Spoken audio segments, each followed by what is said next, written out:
Yeah. Being recorded. The crazy next moment. Good evening, everyone. It's 6 o'clock.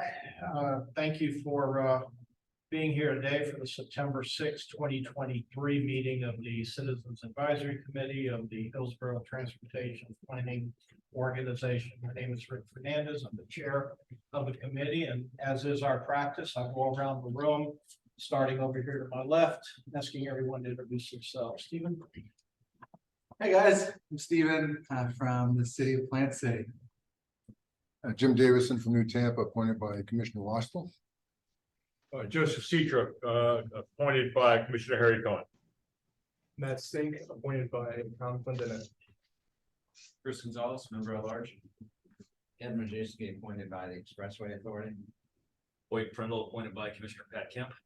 John Wall, TPO staff, and I'm your committee liaison. Again, I'm Rick Fernandez, your committee chair, and I'm the Hispanic representative at large. I'll ask Gail, please, to call the roll and give us a declaration of the quorum.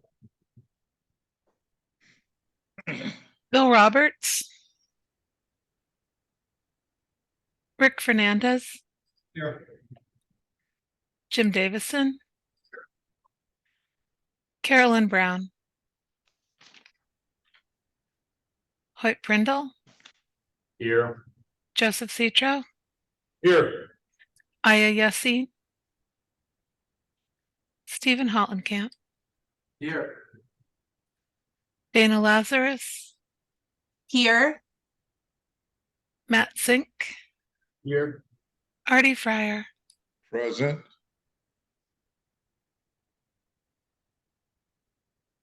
Don Skelton, Ed Majewski, Here. Ela Lashnov, Terrence Trott, Recording in progress. Hodges William, Joshua Frank, Christina Bosworth is excused. Chris Vela, Sarah Thomas is also excused. Chris Gonzalez. Here. We do have an in-person quorum. Bill Roberts joined. Thank you, Bill. I've got that. Chris Philly just walked in.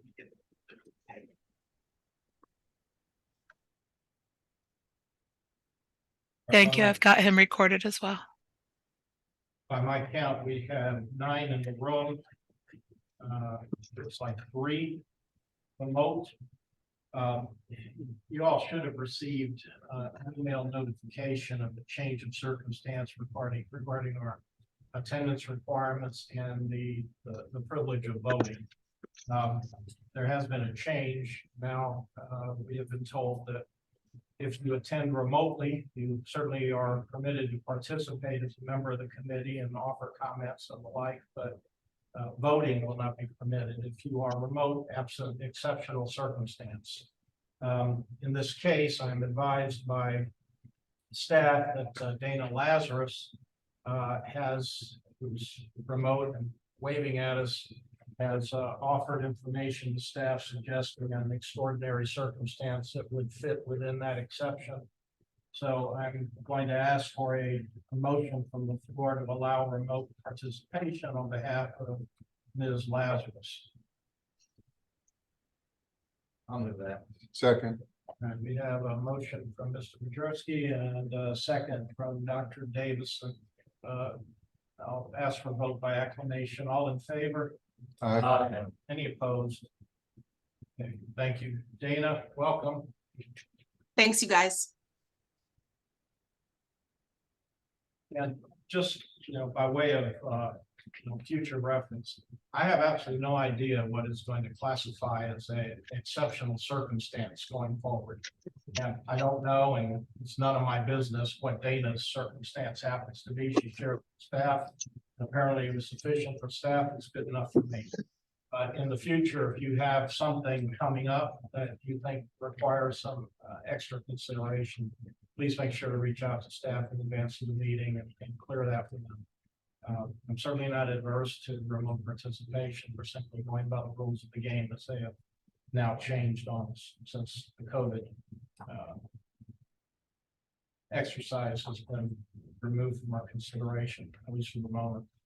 All right, that, I guess moves us to public comment. Have we any? Is there anybody online?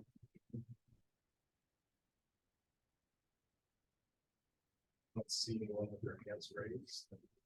I see someone sitting back there in the gallery, but I don't know if that's for public participation or not. No? All right, I don't see anyone in the room for public comment, so we'll move on to the chair's report. I don't really have a lot to tell you folks today. I'll just brief you up a little bit on a motion that we discussed at the TPO board meeting at their last meeting, and also just a request, procedural courtesy, if you will, for future meetings. I reached out to staff this afternoon at around 4:30 to ask what the lay of the land was in terms of our in-person participation here at the meeting. And I was told that there had only been 2 individuals that had RSVP'd for the meeting as of that time. Obviously, I think you all know we need 7 in the room in order to have an effective quorum.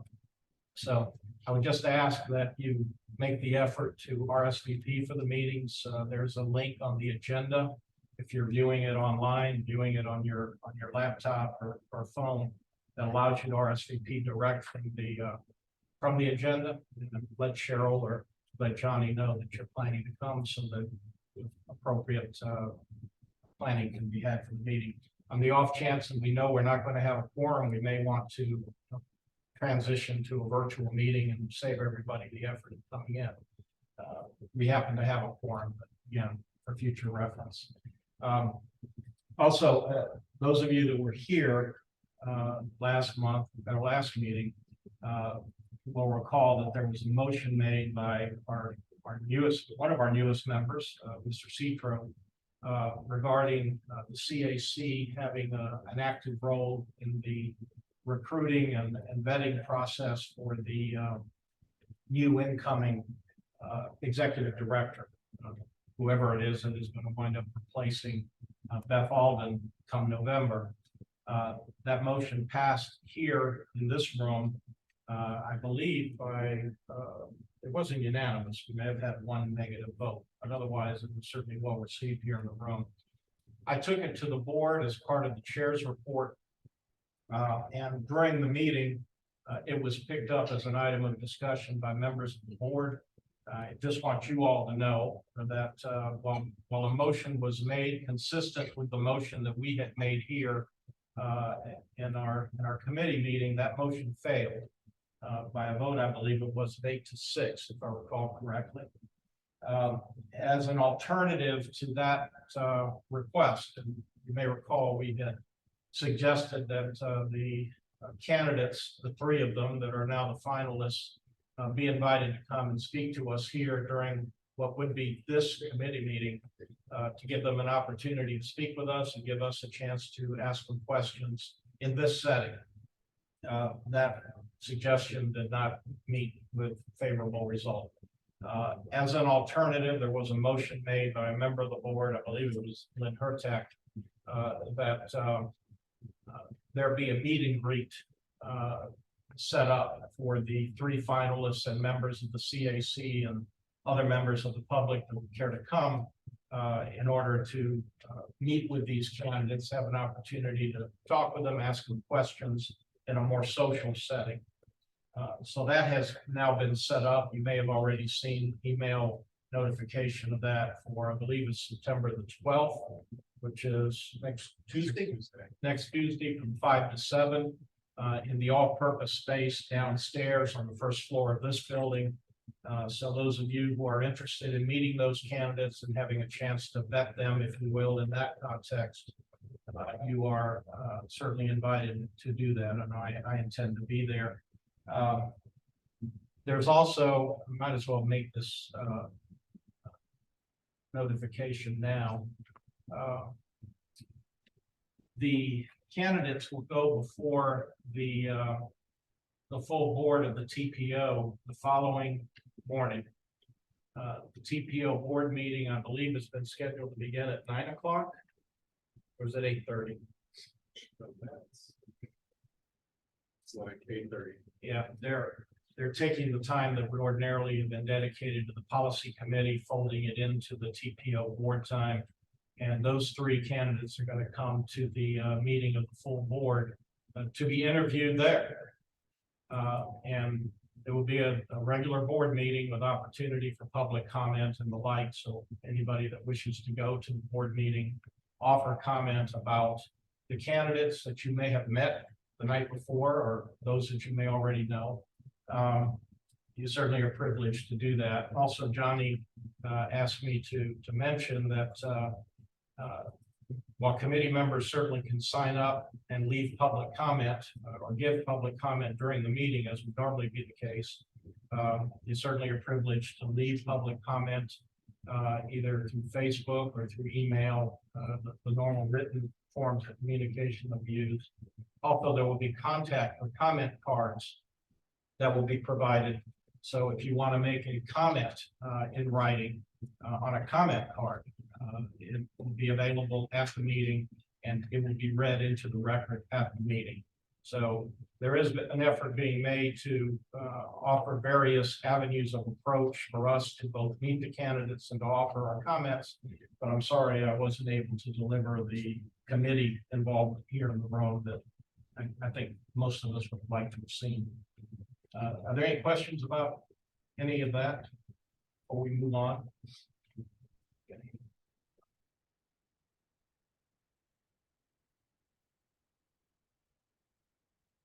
I guess that's it for the chair's report. We'll move on to the minutes. Do I have a motion to approve the minutes for August 2? Dr. Davidson offers a motion and Stephen Holland-Cap second. Is there any discussion on this?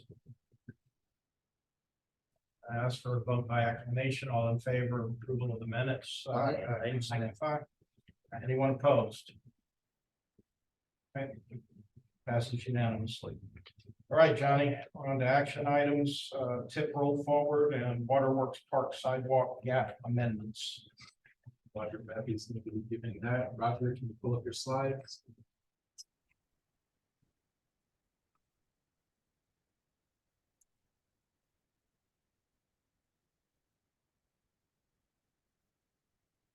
Let's see. Can everybody see my slides? No, we're seeing your desktop background. There you go. Perfect. All right. Can everybody hear me okay? Yes. Okay. All right. Good evening, CAC members. I'm Roger Matthew, TPO staff. Tonight I'm presenting you with two tip amendments.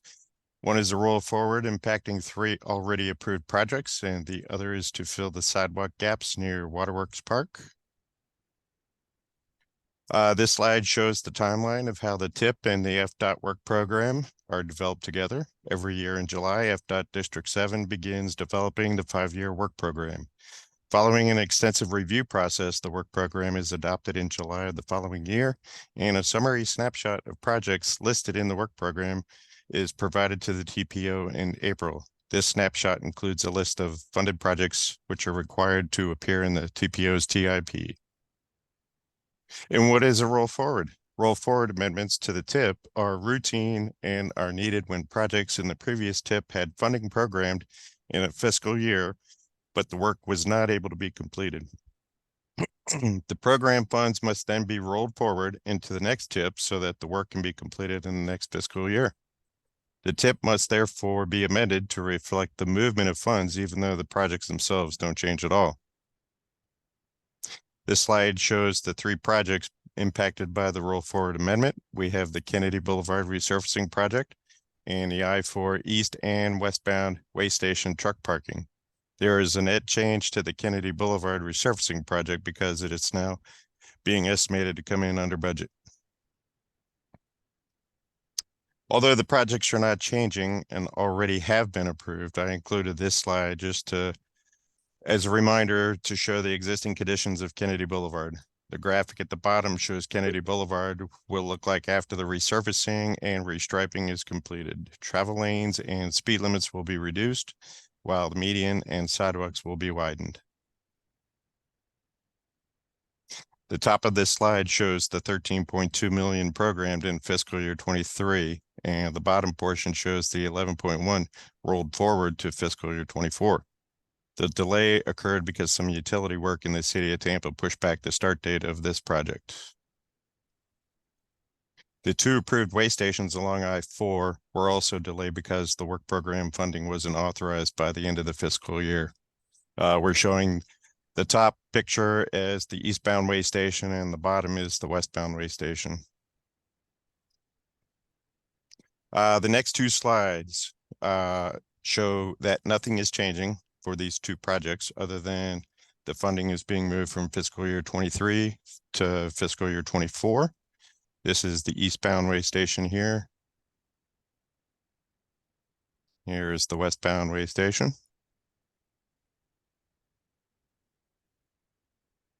All right, there is a second amendment that we're presenting to you tonight. This one is a project to fill in sidewalk gaps near Waterworks Park.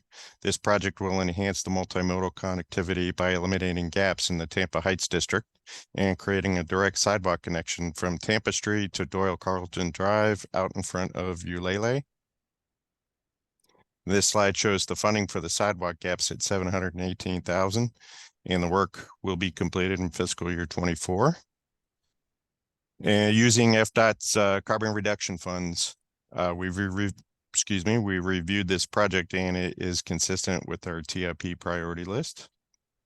And as part of our required public engagement activities in September, we published a newsletter describing the amendments. We published information flyers on social media, published a web page, and posted signs in the ground near the location of the affected projects.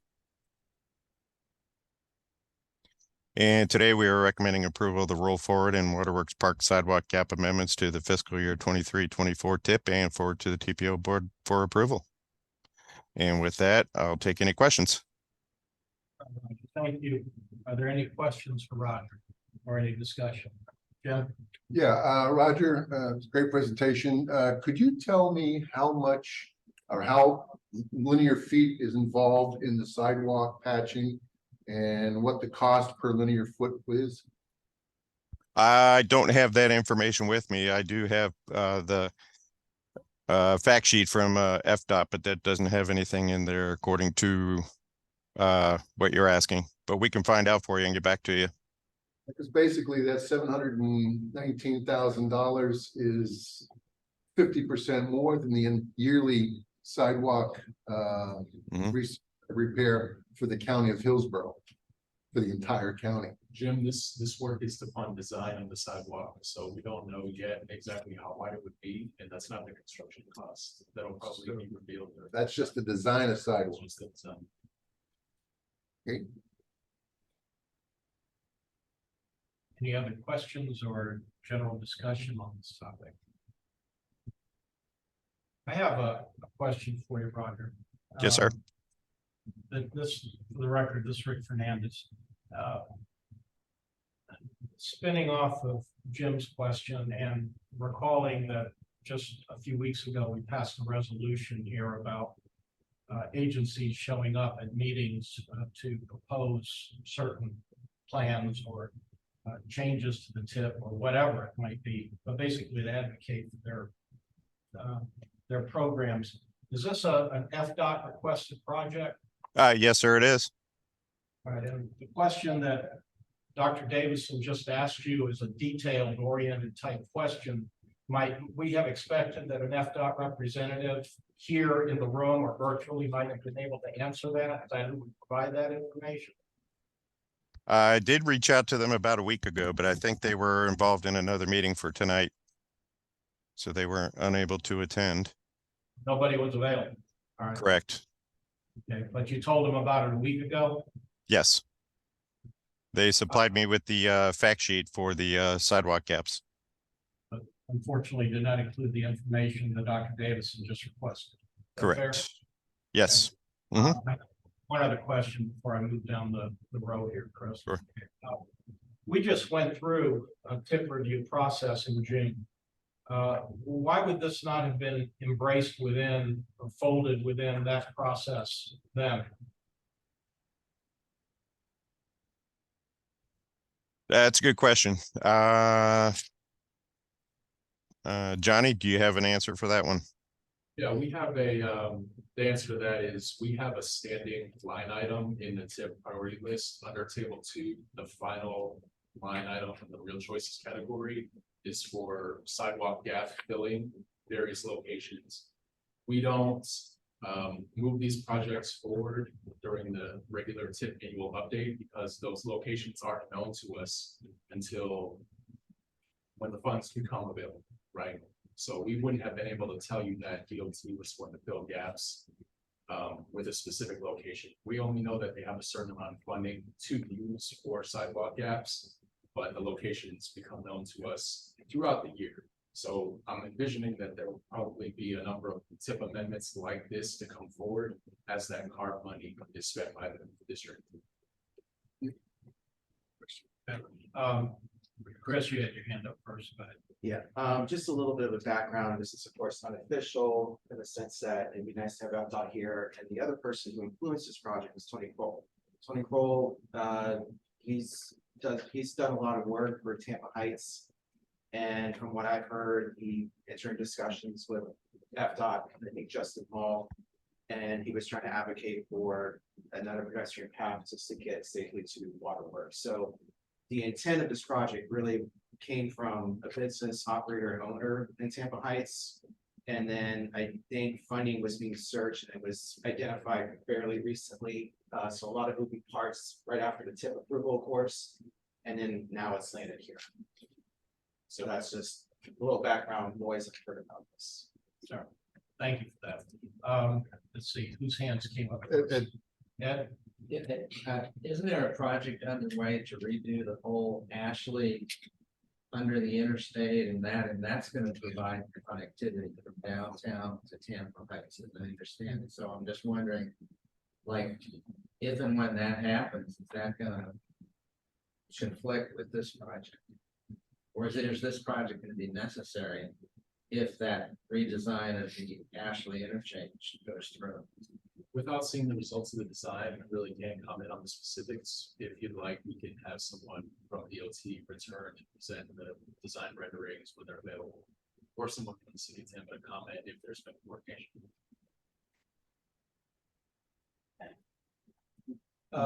Matt? Question on the design part of it, that is gonna go under 275. As part of that design, is that gonna be improvements of that fenced in area and everything underneath the interchange, or is it just a sidewalk? I'm very familiar, I own a condo right there, so I know that it dead ends, and there's a fence, and maybe it's like 3 feet wide, so does that involve improvements underneath the overpass as well? Again, unfortunately, I can't comment on that until the design. I'm only vaguely familiar with the project location. When we went out there to post public notification signs, that's when we realized that it was going to be the sidewalk right across from the entrance. But as far as which fence lines will be disrupted or improved, not really sure. Okay. Yeah, I just have one more question. Does FDOT have like a priority method that they go through to pick the sidewalk gaps, or they just? Yeah, definitely. So that's a little bit more of a complicated question, but there are carbon reduction funds that were authorized in the EIL. So some of that money is allocated to MPOs through DOT. A portion of the carbon reduction funds, the TPO gets to prioritize. Another portion of the funds, District 7 gets to prioritize. So we've been working closely with them to make sure that they're filling sidewalk gaps on locations that make sense. With the money that we control, we're advocating to use that on the high injury network because we want to use our sidewalk gap money to focus on pedestrian safety. We have limited authority to tell DOT where they should be filling the sidewalk gaps, but it's kind of a closely coordinated dance at this point. So we did review it. It seemed consistent with the tip priority list. When we get our CARB funds, they will exclusively be used for high injury. Any other, Dana or anyone else for that matter, virtual? Are there any questions? Nope. Any hands up?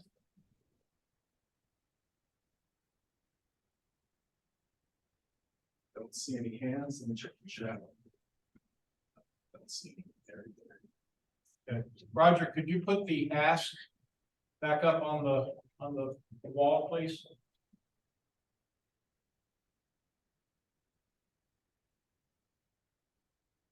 Recommended action is to approve the roll forward and Works Park sidewalk gap amendments to the fiscal year 23-24 tip.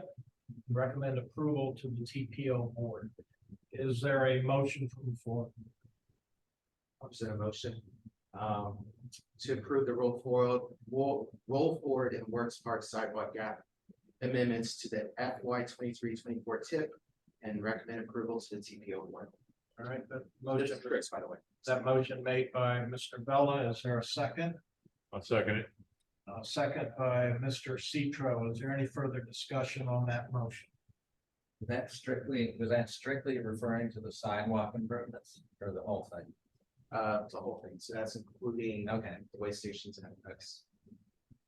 Okay. Any other discussion on the motion? Gail, I ask you please to take a roll call vote, and remember, we have a virtual member, Dana Lazarus, who is qualified to vote on this. Yes, sir. Rick Fernandez, No. Jim Davison, Yes. Hoyt Prindle, Yes.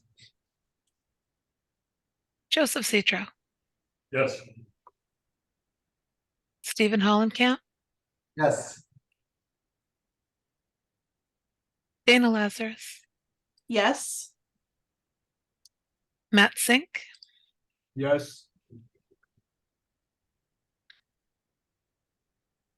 Ed Marszewski, No.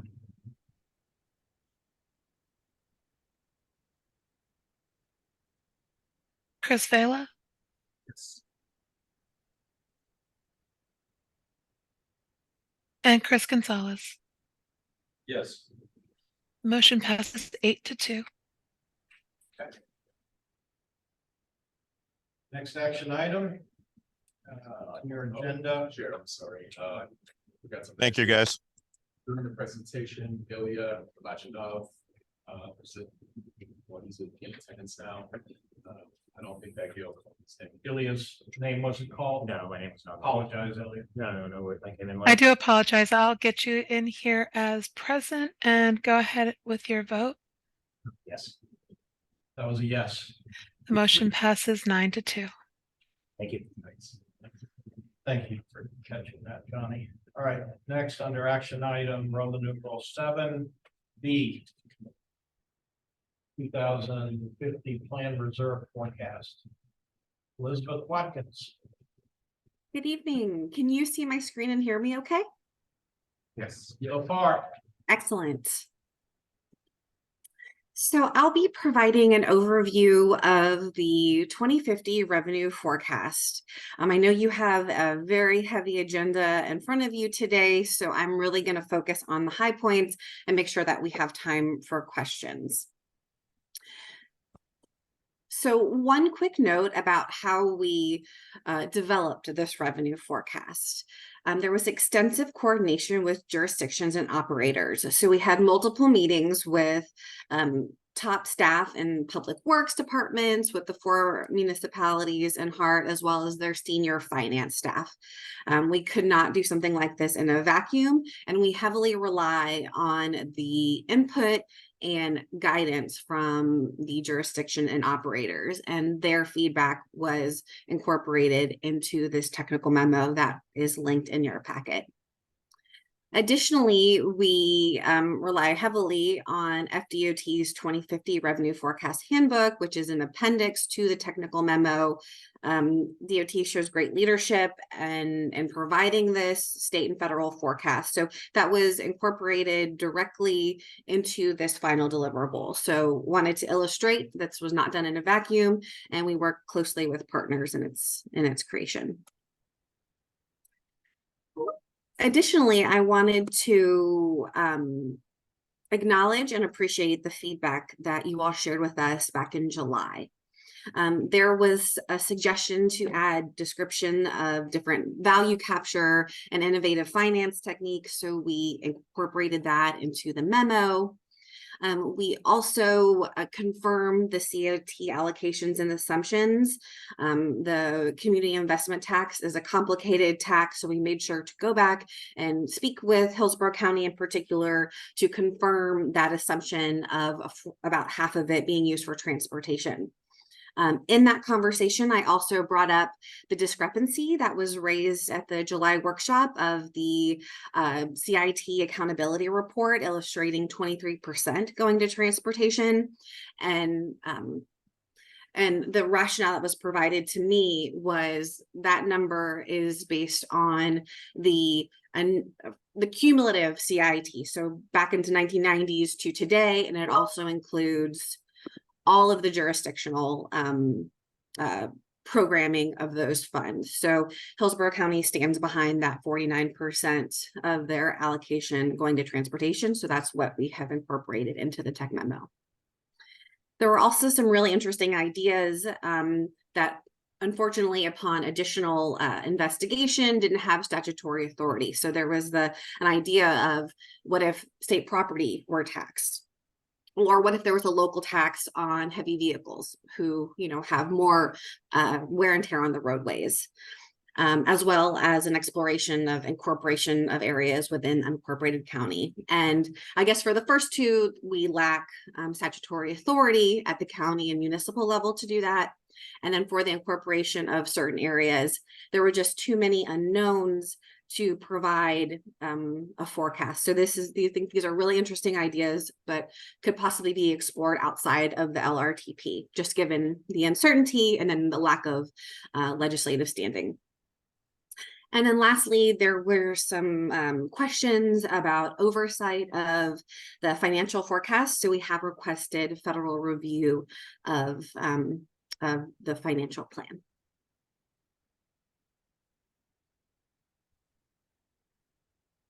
All right, so I will briefly summarize the existing sources. So the series of graphics that will be before you are estimates or projections of different funding sources that are used for transportation today. But specifically, they are a forecast between 2031 and 2050 because we applied a growth rate. So that's why it's only for that period of time. The prior 10 years of that planning horizon, we know with reasonable certainty through CIPs and work programs and plans. But starting from 2031 to 2050, a growth rate was applied. So I won't get into too much of the nitty-gritty of this, but essentially what this is illustrating is the amount of funding of federal and state grants and that flow through the Department of Transportation for their discretion on where these funds are programmed. So in the far left, that's for the strategic intermodal system. So any improvements there, capacity, or whatever DOT deems necessary. There are also safety funds that were forecasted out, as well as non-motorized transportation alternatives funds. Taking a step down, this is an illustration of the projections for the federal funds that are allocated to the TPO. And you may notice, hey, these numbers look very small. So we were intentional in these graphs just to be able to communicate scale. DOT has very deep pockets. So this is a summary of the revenues that that the TPO has programming authority over.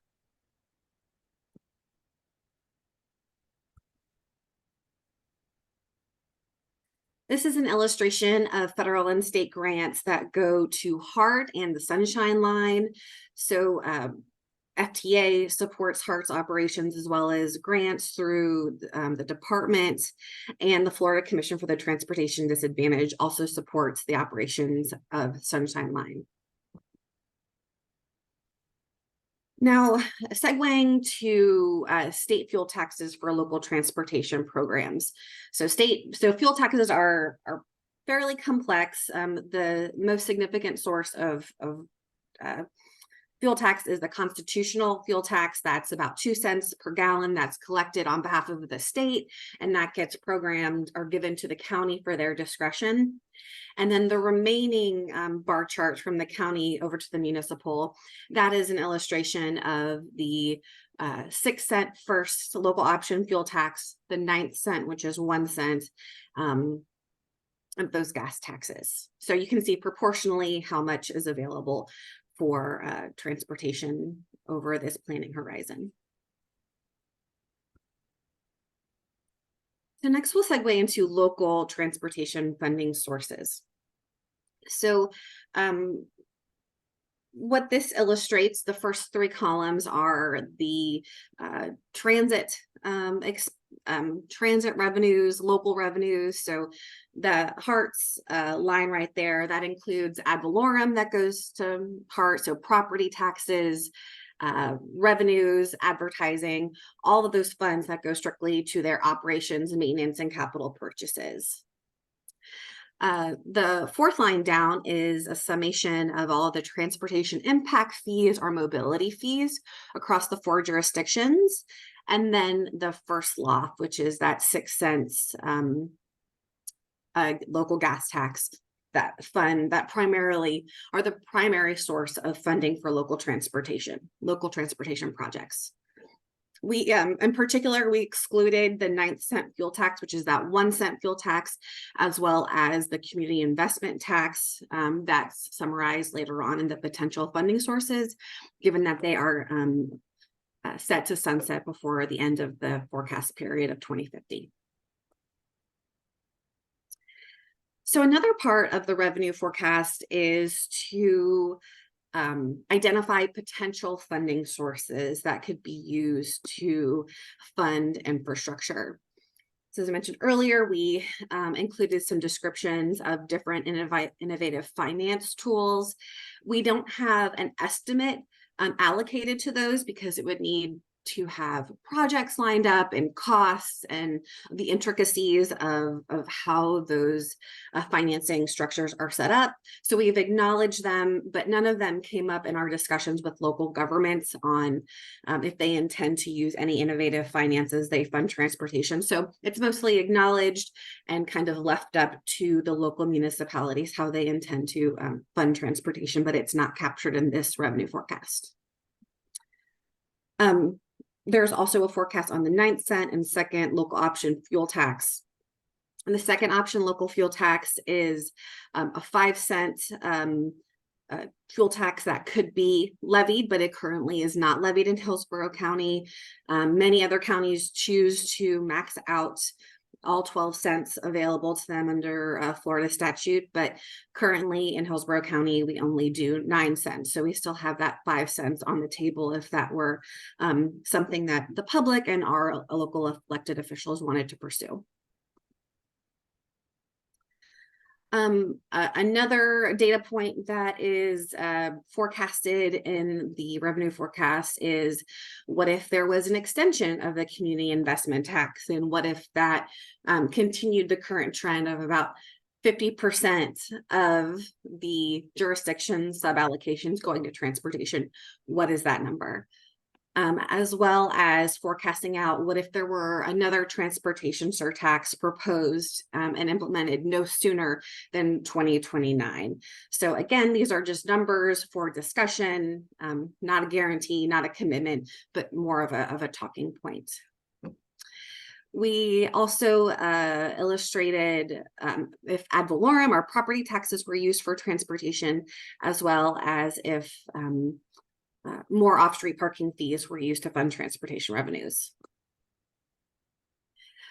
To do our due diligence, we also forecasted out these various potential funding sources. However, they would require an act of the legislature to do. So wanted to just call those out that we have that data point, but there are higher administrative burdens to pursuing them because there lacks the current legislative authority to pursue that. So this is the important slide. This illustrates the potential revenues from those funding sources that I just discussed. So some things that jump out to me when I look at this slide is the transportation surtax, of course, would give us the biggest bang for our buck in terms of generating revenue for transportation. In green, that's if property taxes were used for transportation. So the countywide ad valorem, if 1 mil was used for transportation, what would that look like? The hard ad valorem, that 1 mil, that includes a forecast of all the jurisdictions, but it's a little bit lower because Plant City is not in the service area. And then in blue, those are the other programs that we forecasted out, but again, there's pretty high legislative hurdles to accomplish before those could be pursued.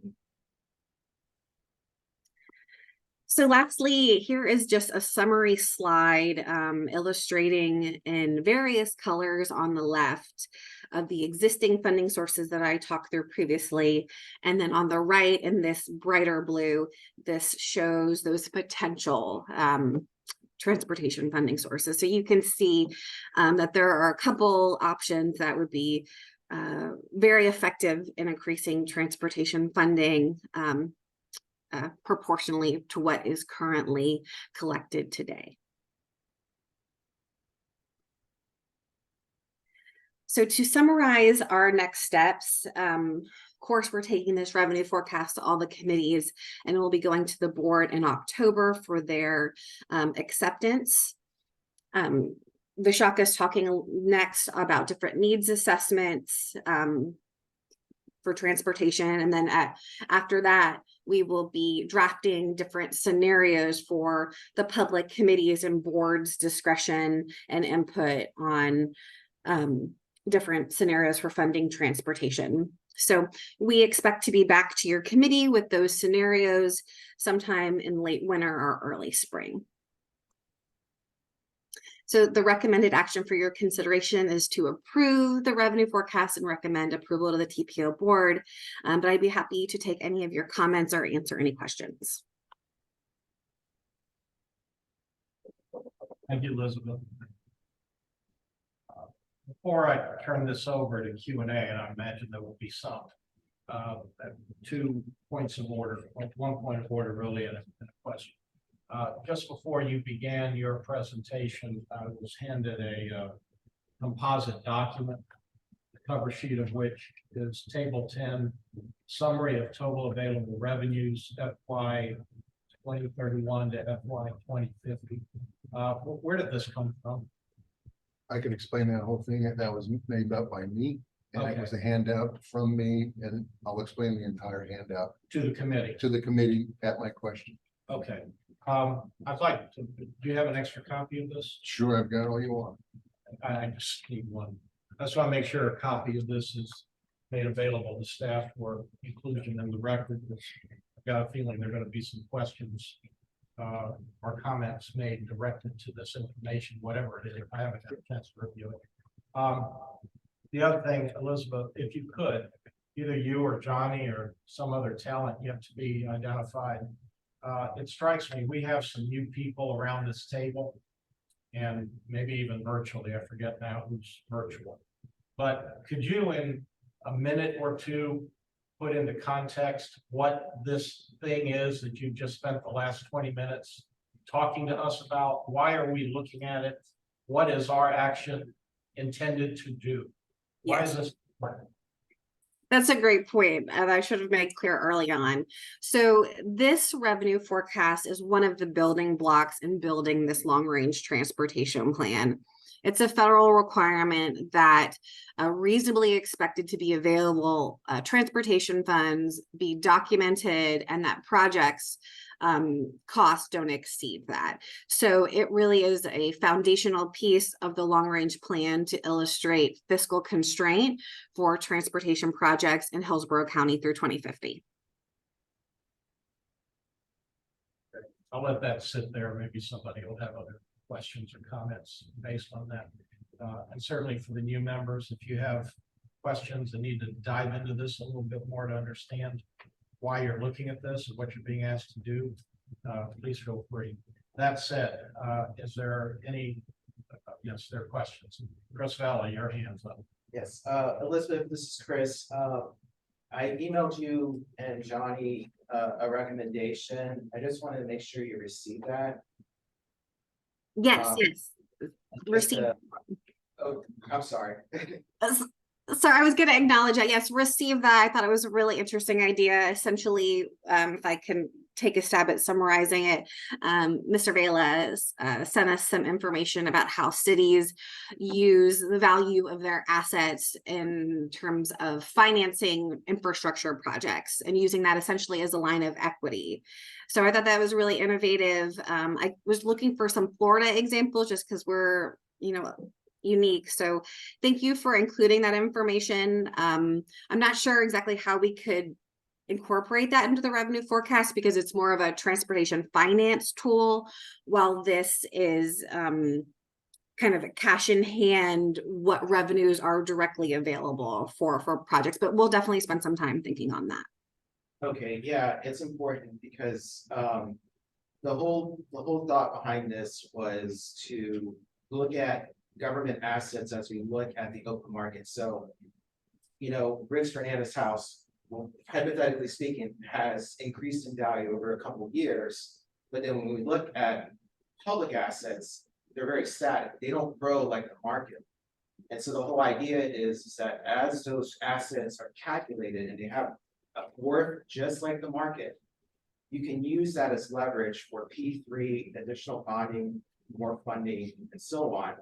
A lot of this is actually could be used to build capital improvements with transportation and TOD, which is transit-oriented development. So yes, please just look at that really hard. It wouldn't require any referendum. It wouldn't require any type of bureaucracy. This is something that can be done internally with staff. And I think it would really complement this whole issue, considering that the city turned out millage to Pikes. But I do have a quick question in the report. I went and actually read through the 260 pages from FDOT, and I had a question about HART, and I was a little confused. So we have a 1% millage, but can that be increased to 3? Because I thought I saw that in the report. And like, how would that happen? How would you increase the millage on HART? Would it just be another public hearing and a couple rounds and then an approval from the county? Is that how that would work? So currently HART has a millage of 0.5 mils. Their charter allows a maximum of 3 mils. And my understanding of the process, and I would have to go and confirm with HART, is that each of the jurisdictions who contribute to HART would have to approve that increase in millage. It's been a half a mil for a while now, but I believe it would have to have jurisdictional approval to increase the property tax to be on HART's behalf. Got it. Okay. And there was a comment in here about the port, I guess supporting the streetcar, but at least from my own information, and I'm not trying to correct you here, but I was told by the city, the port has their own charter and it prevents them from funding the streetcar. Now, I don't know, as a recommendation to the TPO board with this, if somehow that can be brought up and perhaps the port can finally contribute funding since 2000 to the streetcar system instead of the CRAs paying dearly for it. Yeah, that's a good point that I will bring back to HART in the city of Tampa. I know they have a special assessment district, and I believe only commercial properties pay into that, so no residential, not the port. So we can get a status update, but the last that I was aware of is they just have that special assessment district for the streetcar. That's a third of a mil only for streetcar operations. Okay, yeah, I appreciate that. And then the other thing is the CIT, from what I understand, it's only 0.5% that can go towards, I guess, general revenue for county approved projects. Is that correct? Because the other half is for something else, right? Yeah, so the CIT is a 0.5 cent sales tax. Right off the top, 25% of that goes to the schools. And then additional amount is taken off the top for Raymond James. And then from there, the remaining proceeds are sub-allocated to the county and the jurisdictions. And that's up to the locals, how they spend that half of a half. So yeah, I think it goes to general revenue for their programming purposes. Okay, thank you. All right, any other questions? Virtual, anybody have a question before I go to Dr. Davis? Nope. Jim, you're recognized. Okay, yeah, what I handed out here on the cover sheet was a summary of the existing revenue estimates for the 2050 long-range transportation plan. And you'll see that that's $13.256 billion over that 20 years. The next pages are a comparison to what occurred in the 2045 plan. And it gives a list of all of the revenues that were listed in that 267-page report. And only then the existing revenues amounted to $2.2 billion. So we lost from 2031 to 2050, $9 billion in local revenues, existing revenue streams, without saying a word. Most of that came from the state in major capital improvements. And if it's not just the time, it's not just the 5 years, because if you look at the fourth page, it gives a timeline of the federal and state revenues when they were to become available and spent. From 2031 to 2045, the state and federal government were supposed to contribute, estimated wise, over $11 billion. Well, that's more money than they say the entire state and federal government's going to do for the entire 20 years, from 2031 to 2050. It doesn't lend itself to having a high incidence of confidence in these revenue estimates. You can pick out anything you want. The ones following that are what was presented to the county government just 2 months ago. Those existing revenues for the MPO, they were in existence a year ago when they were asking you to vote. They were asking you to vote for a 1 cent sales tax with a plan that included $22 billion in local revenues. Now it only includes $13 billion. And the county 2 months ago stated that the CIT tax that's existing was $29 million left over the next 5 years. That the gas tax, that's the preserving the system. You'll only see gas tax for the county, which is the big player and accounts for almost 75% of all the gas tax in the county. That comes out to be about $7.1 million a year. Well, that's a far cry from the amount of gas tax you said is going to be available. And so that's a problem. The increasing amount of mobility fees is probably overestimated, particularly with the county.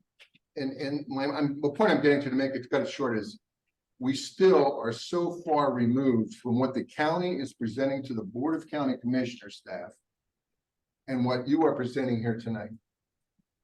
And they're going to ask people in 2028 to vote on a 1 cent sales tax using the revenue streams that we approve here tonight. So how do you justify, and if you're asking the federal government to review these revenues, how do you expect them, because we're gonna present to the federal government what the county's saying is available, they don't jive. So how do you explain that? Is that a question? Yeah, that's the question, is how do you explain the difference, $9 billion between this revenue estimate and just a year ago, we were using $22 billion? Elizabeth, do you have a response for that? I'll have to hold a response, but we'll look forward to seeing the documentation that Dr. Davison provided. Okay, That's fair. and then the last four, the next presentation will be on congestion and safety. And the first page is on results of congestion. The second page is on the 2045 result. And it gives the trend plus sales tax. So we're just dealing with the trend. Because the results, from what I understand, are going to be in the next talk, are going to be on the trend only, because we don't know how much additional revenue we're going to have. And the safety is the same way. And what they're doing is, when you see these congestion numbers and you see these safety numbers, they generated those numbers with, I think the local amount of money was 2 billion, but the overall amount of money that was missing in local revenues was 9 billion. So the trend in the 2045 plan was produced on $22 billion of revenue. And the trend that you're going to hear tonight was produced on $13 billion worth of revenue. How is that possible? Because the results are better than the trend was last year. I mean, the confidence level isn't there. And the people in this county, if they're going to vote on a sales tax, they're going to need some confidence. Thank you. And thanks for the effort in getting this material to us. Any other discussion, questions, comments? Mr. Prindle? I mean, I've been traveling a lot, but there says we're voting on a once sales tax in 2028. That's the one of the revenue streams that's up. It's just that it's the earliest that we could consider it. Because we would have a new county commission that would I actually. think it's 2029. 2029 in that one? 2029 is the earliest. It would be voted on in 2028, would become effective January 1st, 2029. That's the earliest that he would come up. It's a 48-month process, on the ballot. It's per legislation rules 23. I think. Thank you for that clarification as well. That's Well, just looking over what Jim produced, just a couple of comments here on the face of it. I think we see a lack of transit investment in all of these plans, which if we're actually going to fix congestion is pretty important. Just looking at the building and improving summary, most of it is unfunded. Reduce congestion, and something tells me that the vision for that reducing congestion is more roads and freeways. I was very interested to see all the unfunded repaving of roads, which we know about. I've kind of brought this up before, and I've never really gotten a good answer for why DOT insists on its more heavily traveled roads using asphalt instead of concrete, which lasts longer. In fact, I was driving on I-4 in Orlando this week. It's funny, the tolled express lanes are concrete. Because they want to keep those in good repair, so people keep paying the tolls, but the actual normal travel lanes are regular asphalt. So at some point, it would be nice to get an answer on how FDOT makes the determination on whether to use concrete, which I know is more expensive, but has a much longer shelf life. It's got the thing for signal replacement in here. I'll just note again why FDOT doesn't ban the use of span wire signals like they're banned in many jurisdictions. They get wiped out with hurricanes and high winds. That's another area where we could be a little bit more efficient and not have to constantly be re-upgrading infrastructure.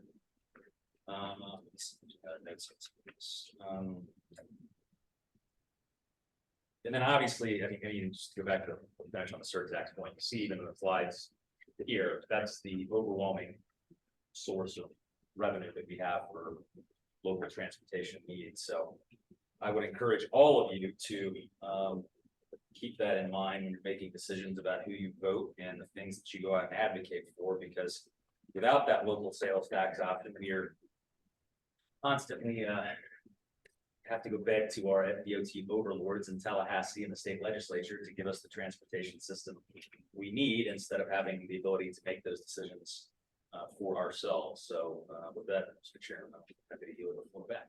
Okay, thank you. I'll remind everyone, we're having a discussion at this point on the recommended action that you see up on the screen. All right, so are there any questions or comments to the presenter regarding the recommended action presentation that we just received? To our vice chair, Stephen Hellcat. Thank you, Chair. Hi, Elizabeth. Great presentation. I love stuff like this. I love numbers. I love analysis. I feel overwhelmed with just the amount of info. I don't even know what, I know there are 50 good questions that I could be asking, and I don't know what they are. So I thought I'd ask you, do you have, if you were me, what question would you ask yourself, or what else is interesting about this? What are the takeaways that you haven't said already? That's an excellent question. So if I were in your shoes, I would think, okay, why is this important? Why is this before me today? And again, this is one of the building blocks of the LRTP till we get to the real exciting part where we say, okay, here's our existing transportation funding, and here are the needs that we're hearing from the community. Mr. Prindle mentioned transit. So in this next phase of the process, we'll be bringing to you probably 10 different scenarios.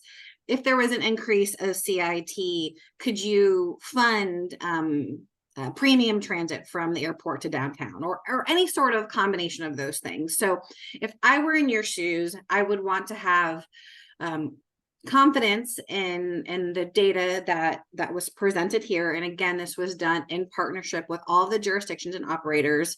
I look forward to receiving that documentation that Dr. Davison provided, so we can go back and double, triple check our assessments. So I guess what another question that you might be interested in is, did we turn over every rock, every opportunity, so that when we get to that point of those scenarios, do we have all the cards on the table? Do we have the building blocks to build these scenarios and to have a straw man for what our future transportation system could be? And I would say unequivocally, yes, we have done as much outreach to partners to see what could be on the table to when we have those really important conversations about how do we fund the transportation needs that our community so desperately needs. Okay, thank you. And then I have one other question for you, Johnny. Dr. Davidson has talked about this stuff for a couple times now, and I'm curious what your thoughts are on getting like who to get an answer from. It's like his documents, and it's making sense of different numbers from different groups, coming up with different estimates. We have a person that wrote the plan who doesn't have these documents, and so what's a good way to get an answer for Jim? And then I'm also lastly just curious if you have any thoughts on the $9 billion discrepancy, or what could explain why two different bodies are using different numbers.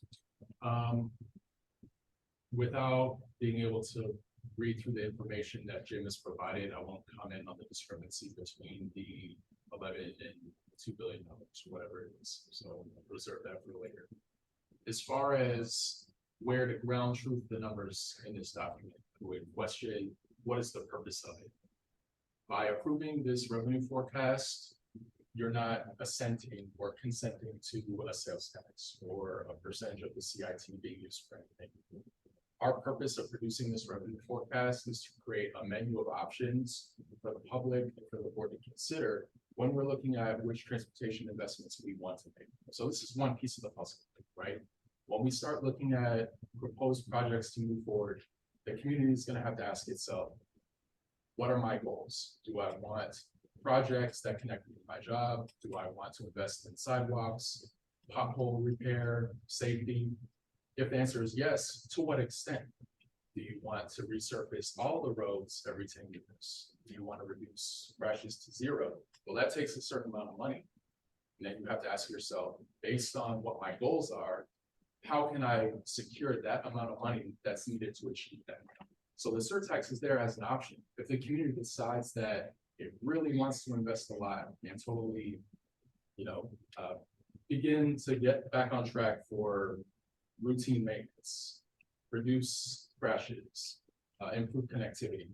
Well, the cost of that's going to be a lot. How do we achieve that? We have this option, surtax. We have other options, CIT, allocating a certain higher proportion of that to transportation projects. Again, by voting on this, it's not agreeing with, or it's not supporting any of the individual options. It's saying, I agree that these numbers have been calculated correctly, and I would like to advance this information to the board and to the public for their consideration. This is still very early in the process. I know it sounds like a lot of work has been done, and trust me, this was a heavy lift, but there are still important decisions to be made before we get close to finalizing the deadlines. And then how can we get, and then, that's great. And then how can we get an answer to the discrepancy? Documents, Well, if you give me some time, I can look back through it. I was here when we developed the 2045 plan. I can review all of the revenue projections. Short answer is I won't know until I take a deeper dive into it. So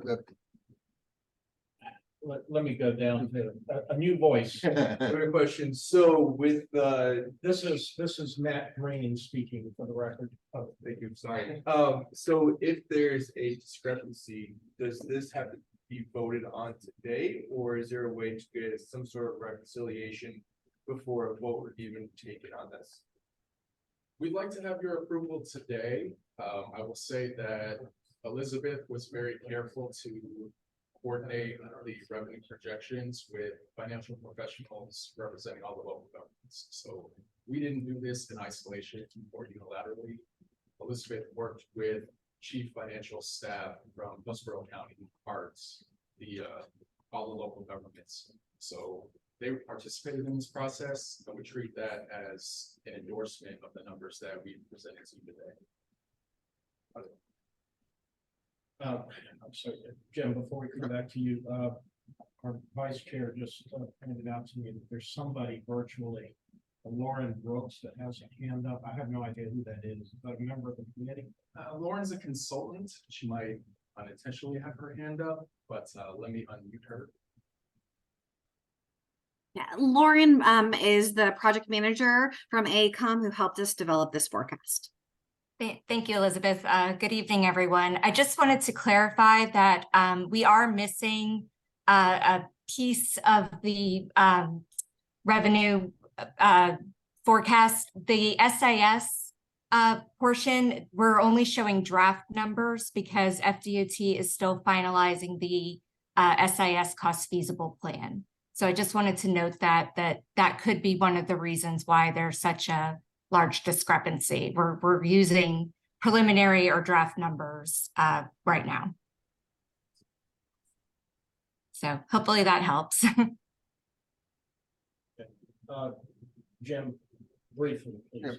And so we have an incomplete plan, revenues. There's ample evidence that there's some discrepancies that carry a great deal of importance. To give you a clarification on those building and improving summaries, those are done in current year dollars. These are done in year of expenditure dollars. There's a difference, and I'll let Johnny explain it. But the bottom line is, if these are correct by the county, and these are just the county's numbers, has nothing to do with the city of Tampa, Plant City, or if the state or the federal government. If their predictions are correct, you could pass a 1 cent sales tax, and Hillsborough County could get the entire share, and there wouldn't be enough to do the roads. That's what these numbers just don't make any sense. They don't add up. And so I have to get together with Johnny, and I'll get together with Hillsborough County, and we'll talk about it, and we'll bring this to a conclusion. But I think voting on this tonight and approving it and recommending it to the board without having all these things settled is premature. And it doesn't have to be done right this second. Chris? Just recommendations. So this is Chris speaking. Probably covered this already, but I was wondering if, because Jed Bush killed it, but is there any discussion of emissions testing And if that could be a possibility and how much that would yield. Other two recommendations are, has there been any discussion of removing Buy America, especially when it comes to transit? And then three, does it make sense to get rid of federal attainment for air quality? Only because what I find in my own experience dealing with DOT is that when they put up a sound wall or to mitigate air quality issues that are hyper local, it's coming from their own purse, and they can't get federal funding because we need federal attainment. And I think if we remove federal attainment, we would have more opportunity to do carbon reduction, which would mean more money into transportation. So have either of those three things been asked or explored in your proposal? So interesting point. So emissions testing, and I'm pulling from my experience working for Federal Highway and the Environmental Protection Agency previously. Typically, so short answer, no. But here's why. Emissions testing is traditionally a strategy used through a state implementation plan based on National Air Quality Ambient Standard, which you alluded to through attainment. So we did not illustrate that because there are no transportation NACs that would enable through the SIP to support emissions testing. So I would have to go through the state and the state process. So we did not explore that. Buy America is another super complex issue. The last I heard of it, there were the feds were working through a waiver process to alleviate some of those burdens. I'm not sure how we would incorporate that into the revenue forecast. I see it as more of like a project delivery. So I'd be curious on your clarifications there on how maybe we can consider that. And then your third point about removing attainments, again, that is through set at the federal legislation through the Clean Air Act, and local and state could not preempt that. That is something that is required by federal law. But for the record, who was that speaking? Oh, sorry. I thought the questions were addressed to me, Elizabeth, the speaker. Okay, thank you. Ed? Yeah, let me just mention, when I was at Qatar, we did a study of the cost effectiveness of the emission control, the emission testing program, and concluded that it was one of the most cost-effective things you could do. In spite of that, there was a representative from Jacksonville named Jim Fuller, who ran his total platform was that he was going to save people from this gross inconvenience of having their vehicles tested once a year. And of course, the result of that is not only do we not have vehicle testing, but we don't have safety testing. And so you see, 5 or 10% of the vehicles that are out there have a headlight out, a tail light out. But Or it sounds so like I'm sympathetic with you, but yeah. Okay, thank you. All right. I don't see any other hands in the room. Is there anyone else online that has anything to say? Anybody else have hands up, Yanni? Dana, do you have anything? Nope, thank you. Okay. I have been teased, suggestion made that a motion is coming. Mr. Davidson? Yeah, I make a motion that we table this tonight until the discrepancies and the completed report from the DOT is brought back so that we can vote on an actual revenue stream. We don't have to vote on this. We can approve the possible revenues, but the existing revenue. There's a motion. There will need a discussion on the motion right second. The motion has been made. Is there a second? The table. I'll second it. All right, Mr. Citro seconds the motion to table recommended action. Is there any discussion on this? Ilya? What does table mean? Means we'll put it aside and come back to it later. We won't take action on it tonight. Beyond the action to table. Any discussion on the motion to table? Ed? Yeah, I would just say, I mean, I know Jim's put in a huge amount of work. I'll tell you, I can't, there's no way I can interpret that. In, you know, sitting here as we are, but it seems like it would be a small ask to have Jim sit down with people from AECom and put these together and go through item by item and come to a resolution. And so I mean, I would support tabling. Chris, did you have a hand up? Yeah, I did.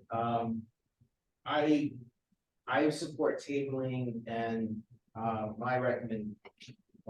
my discussion point here is, I'd actually like to hear it from the horse's mouth. I'd like to hear it from FDOT what their recommendations for funding. Any other comments or questions on the motion to table? Virtually, anybody have anything to say? Dana, you have your hand up. I like the idea that Chris just brought up, to hear from FDOT specifically what they think. I mean, I think I understand Chris's comment to mean that we would hear from them what likely like new funding sources could be looked into. Chris, can you clarify what your comment meant? You're correct, only Okay. because it's the theme that Cheryl and staff have identified FDOT as the largest budget number in the tip and the LRTP. So I think they need to come here and they need to tell us what they're thinking of how to generate revenue. We need to I think that would be really cool. I think some of the other potential sources like the Heart ad valorem tax increase and some of the other one, I mean, we could hear from any number of the contributing operators or jurisdictions or whatever about what their plans are, or how, you know, likely any of those sources are to come to fruition. I can't see, by the way, I can't see Dr. Davis's handout. Obviously, I'm online. I'd love to see it. My thought when I originally raised my hand was just that there's certain sources that I'd like more information on. I really like the emissions testing idea. I wonder if that could get any legs, but I don't know why we would stall this particular report from moving forward. And I guess I would ask Elizabeth and Lauren, if appropriate, what, like, if anything negative would come of stalling this, you know, this just seems like a really small piece of, it's just like background research, basically. So I'm wondering if there would be any impact of not moving it forward. Yeah, I appreciate that question. So yeah, it is a building block. It's going before the board in October, and we really need to have at least this baseline established so that we can start working on that cost feasible plan scenarios. So I think we definitely have some time to work with Dr. Davison to resolve any issues, but we really need to have approval on this by October to stay on schedule. Okay. The motion before the committee is to table this action item to a future date. There's been a second by Mr. Citro, I believe. If there's no further discussion, I'm going to call for a roll call vote. Gail?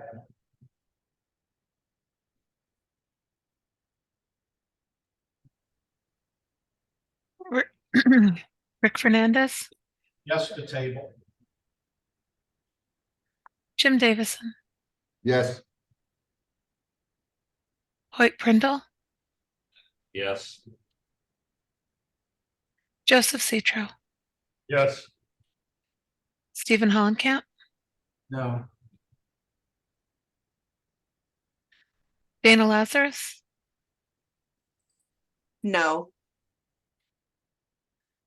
Matt Sink,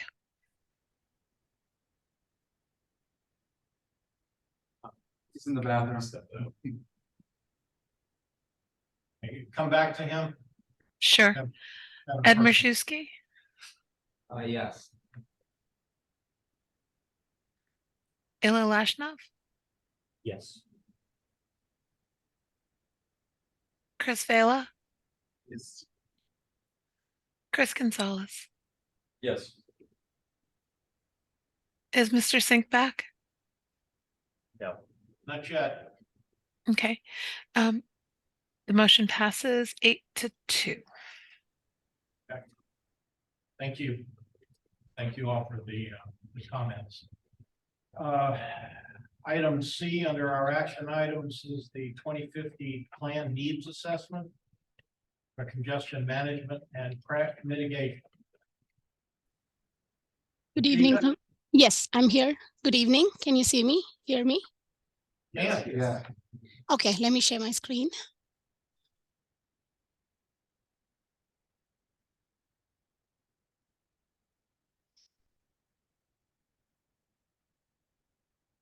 Can you all see my screen? Yes. Yes. Yes.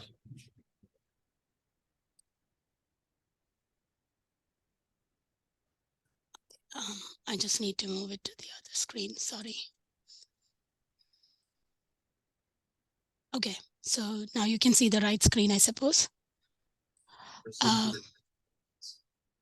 you see the correct screen now?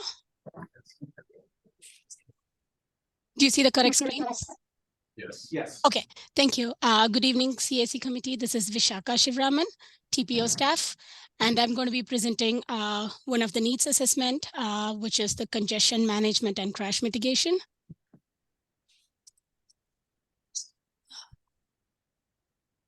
This slide will actually give you the next few slides that I'm going to be presenting today will give you an introduction to what the needs assessment mean. This will probably help you to understand how the revenue forecast that Elizabeth just presented helps to make up the needs assessment. So we call them the 2050 plan ingredients. One part is the revenue forecast and one is the needs assessment. The revenue forecast estimates the revenue, which feeds into the needs assessment. The needs assessment looks at costs, performance, and how do we prioritize projects. Today, I'm going to be just focusing on the congestion management and crash mitigation, which is mainly looking at treatments for safety and to help with the operational improvements. These are some of the other needs assessment that are being prepared. Some of them are being produced by the other staff, and they are at various stages of production. The safety needs assessment actually looks for crashes. For safety needs, we assess crashes by type, meaning fatal crashes, injury crashes, and bike ped crashes. And for congestion, we look at travel time reliability, delay, and cost. This graphic will probably help you to understand a little bit better about how the needs assessment and the revenue forecast are come together, and that is what produces the cost feasible scenarios. These scenarios are created using the various revenue sources that we have identified, which will be going through a public input phase, and it will be presented to the board for consideration of a preferred scenario. This next section is where I'm going to go into the detailed methodology and how this document was developed. Just to give you a quick overview of how this needs development was made, I would like to explain this graphic on the left is actually a screenshot of the travel demand model. This is what is used in Tampa Bay to show how many trips are there, where people are going, and how much traffic, volume, etc. is there on the network currently and in future. So the results from the Tampa Bay regional model is includes one of the variable is future traffic volume. This is fed into the sketch tool that was developed, where the output from the regional travel demand model is used to forecast the travel time reliability, minutes of delay, and crashes on the major roads. The treatments are what we call as the different safety and congestion measures. The treatments are applied to the roads based on their congestion and how they and the crash performance, which means that these are tested on roads to test the impacts of safety and operational projects. The treatments that are applied to the roads currently are selected by local governments based on what they are currently implementing. In this slide, I would like to explain a little more about the congestion management scenario. So for the congestion management scenario, we looked at an annual budget of 24 million, which is what is currently used by the local jurisdictions. So assuming that this money will be spent on the congestion treatments annually for the next 20 years, that's how we develop the plan. These treatments are mainly focused on the congested roads in Hillsborough County. Some of the treatments that are applied are on the freeways, we look at ramp metering, which is and part-time hard shoulder running. Ramp metering is a traffic signal installed on the entrance ramp, which help to regulate the flow of traffic onto the highway, and thereby it helps with the free movement of roads onto the highway. We do not consider additional lanes as congestion treatments. So instead, we look at part-time hard shoulder running, which is actually which can be a shoulder that can be used by vehicles on all times when the roads is congested. Some of the example, for example, Pinellas County has PSTA, which runs on hard shoulder, but that's only used by the transit bus. But in this way, in this one, we look at part-time shoulder use for all congested time. On arterial roads, we look at computerized signal control and timing. Computerized signal control helps to monitor traffic at a centralized traffic location in real time and helps to regulate the flow of traffic and it helps to flush the traffic, thereby increasing the traffic flow through the intersection by adjusting the different signal phases and timing. The next slide is actually what gives you a little bit more of the details of the impact of the congestion treatment. On collector, the roads which had the highest impacts are collector roads and interstate freeway, where you can see that the delay is almost reduced by 40% with a speed increase of 10%. On interstate highway, the delay reduction is seen almost to be 50% and the speed increase is seen up to 18%.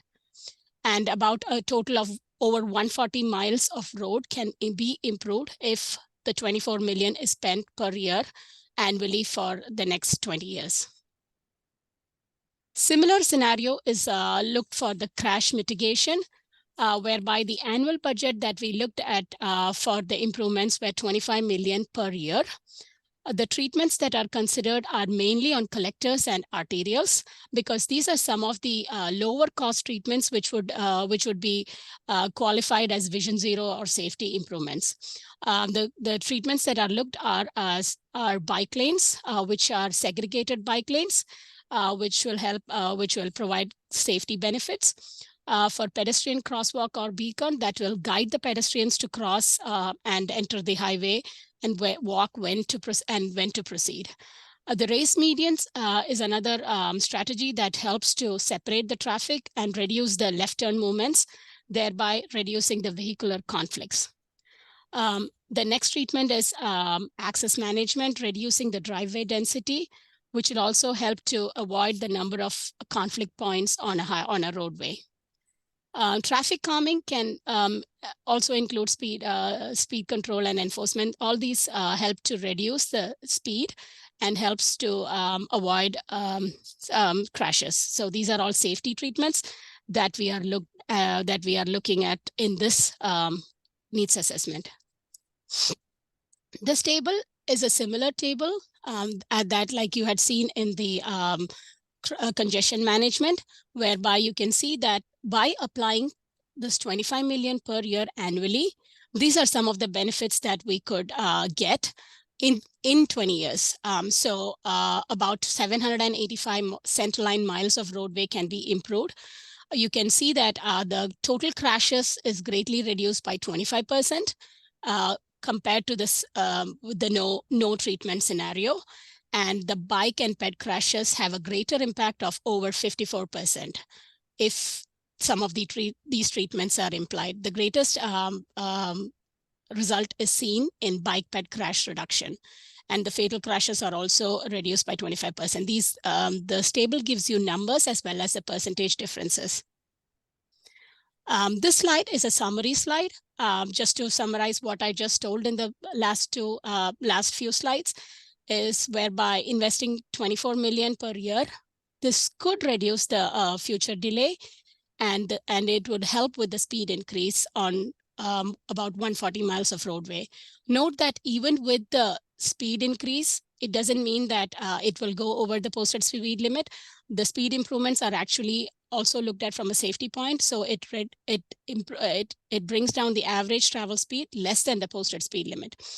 For safety, by investing $25 million per year, it could reduce the fatal crashes by 25% and bike ped crashes by 54% on over 500 miles of roadway in Hillsborough County by 2050.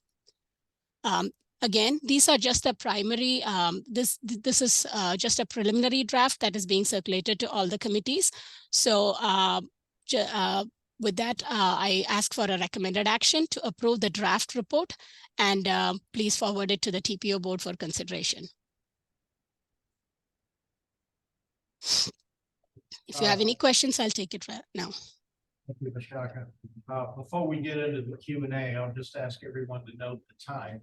It is 7:30, and we're fairly far behind on our agenda at this point. So please keep your Q&A very pointed. I don't want to hear speeches. If you got a question, ask the question. Chris, go ahead. Hi, this is Chris speaking. Thanks for the presentation. I just got a couple questions. So for the PTI, typically you leave out the mileage. PTI only deals with the amount of time it takes for a traveler to get to their destination. I just wanted to verify with you, did you include mileage in this or not? And the reason why I'm bringing this up is because the interstate has 48 exits in I-275. Now I'm guessing on that, but I'm pretty sure it's close to 48. And you want to spend a lot of money for this congestion improvement, but we just don't know which ramp it's going to be or any hard shouldering. So my other question to that is, was there any points of determination as to where those improvements would occur? And then lastly, my last question to this is, how come we don't use bike lanes, pedestrian crosswalks, and so on as a congestion relief to help with PTI? So those are my 3 questions. Okay, thank you for the questions. I can answer the question about where the improvements are made. So and are you looking for where the any specific improvements were made, or in general? Yeah, because it's expensive, and I just wanted to know it looks like we're talking about money here, and I just want to know specifically, was there or has there been a plan to determine where these improvements would occur on the interstate for this exercise? So the data available on the interstate let me go back to the slide. Shaka, if it's all right to expedite this, is it okay if I answer the questions? Sure. On this. So in short answer, we applied the treatments for any ramp that showed that it experienced a high level of congestion. We ran the sketch tool. We first focused on the roads that had the highest PTI. A little bit different calculation from PTI, but yields similar results. So beginning with the segments that had the lowest travel time reliability, that's where we chose to apply RAM metering. And of course, RAM metering is a limited access treatment. So that would be, the interstates and or the southern, I should say. In your opinion, if this were to move forward, could this be leveraged as a reason why not to do interstate expansion for congestion? I think what we've attempted to show is that with relatively low cost improvements, you can yield significant benefit. Granted, these won't fit every single context. Right. We're not focusing on individual roads to the extent that this is a 2050 forecast. We can't say for certain that the roads that are congested today will be the biggest problems in the future. Anything can happen. However, this is intended to give you a general overview of what could be accomplished. So recognize that this is bird's eye. Thank you. Ed? Yeah, two questions. One is, I thought this was a needs assessment. To me, needs assessment is you look at what's needed. It seems to me what you've done is not needs at all. It's what can we afford to do for $24 million a year, I mean, it seems to me like this is not at all a needs assessment. It's jumped to the conclusion of developing some way, some priorities, and you're basically saying, we're gonna only have this amount of money. Well, that's not what a needs analysis is. The needs analysis is expected to be hugely bigger than what you can afford. So that's one comment. The other thing is, you know, no matter how much we like transit, the fact is there's going to need to be lane additions. There's need to be highway capacity improvements. And I don't see that in this at all. Yeah, I'll start with the second question first. The lane additions will be considered as part of the major projects needs assessment, which is underway. We're gonna have that up probably November. The first question about the full scale of the needs. We know that the needs to bring the roads into an acceptable reliability are much more expensive than the budget that we've allocated here. In response to that, we asked the consultant to prepare a marginal cost curve. So although we began with existing spending, we have a graph so that once we identify what the expected performance is from the community, we can kind of chart the graph and we'll know how much will it cost to achieve a reliability score of 1.0 or PTI less than that. We didn't prepare that in the slides because we thought that it was a little bit too complex and we have a limited time, but that curve is available in the report. Mr. Seacrest. Thank you, Mr. Chair. Mr. Chairman, thank you very much for this report. I've always stated that in the urban areas of Tampa, Plant City, and Temple Terrace, speed limits should only be 30 miles an hour, unless, of course, it is a state, county, or federal road. Looking at your presentation on page 14, it says a 10-mile-an-hour reduction in the speed limit costs $20,000 per mile. In my opinion, putting up a sign and lowering from 40 to 30, is that going to cost, and I asked this half in jest, is that going to cost $20,000 per mile? To me, that seems like it's the safest, quickest fix for reducing any type of fatality on our roads. Joe, you're correct that the cost is not $20,000 to post a speed limit. However, that treatment also includes ancillary improvements that would be needed to facilitate the speed reduction. So posting the sign is a part of that, the landscaping, potentially narrowing the width. There are other treatments that are considered as part of that $20,000 per mile cost. And those are kind of outlined in the report. But when you're talking about posted speed limits, that's definitely one of the cheapest treatments that we can place. And yeah, if I may, Mr. Chair, I like your explanation, you know, slow down smaller roads. I guess we have to do the landscaping for that. So thank you, Mr. Wall. To his point, it's codified, meaning that if you were to pick up a manual, they already have classifications on streets, arterials, collectors, so on. They already tell you in the manual that that's what your speed limit is. So I'm just wondering why this isn't been in there. I know you're trying to report everything, but it just seemed kind of confusing because it's already code. Why bother even saying this in there? To reduce the speed limit, you mean? Yeah, so you already know to local codes which streets, speed limits are, and also break zones and so on. Yeah, when we run the report, remember that we're using real data to build out the model. And so the observed speed rarely will match the posted speed. And so there are many roadways during certain times of the day where vehicular traffic is far exceeding what's posted. That doesn't happen too often because we're looking at a large sample. But, you know, that's the kind of answer to the question. We don't always use the posted speed to infer the models. All right, any other questions from the chief? Boyfriend? Or you might go next, this Jai. Are there any ramp metering treatments for freeways in Hillsborough outside of what's proposed with this annual budget of $24 million? Hillsborough, no. There are some ramp meters that have been installed in Pinellas County, 275 northbound, I would say around like 22nd, 38, 54 Ave. I don't think that they've been turned on yet. And any other, Just, Mr. Davis? just wanna, these estimates are based on current spending, which is the trend, which would be the $13 billion that you have in estimated current revenues for the 20 years of existence. Well, we didn't allocate $13 billion for these treatments. The annual budget is how much money has been spent only on safety improvements and only on congestion management treatments. So the $13 billion total doesn't bear on the budget the budget constraint that we modeled with this. It's 24 million times 20 years. And it doesn't include any new revenues as far as you know. No. So I just want to bring the people's attention to the improvements without any new taxes whatsoever in comparing the 2045 numbers to the 2050 numbers.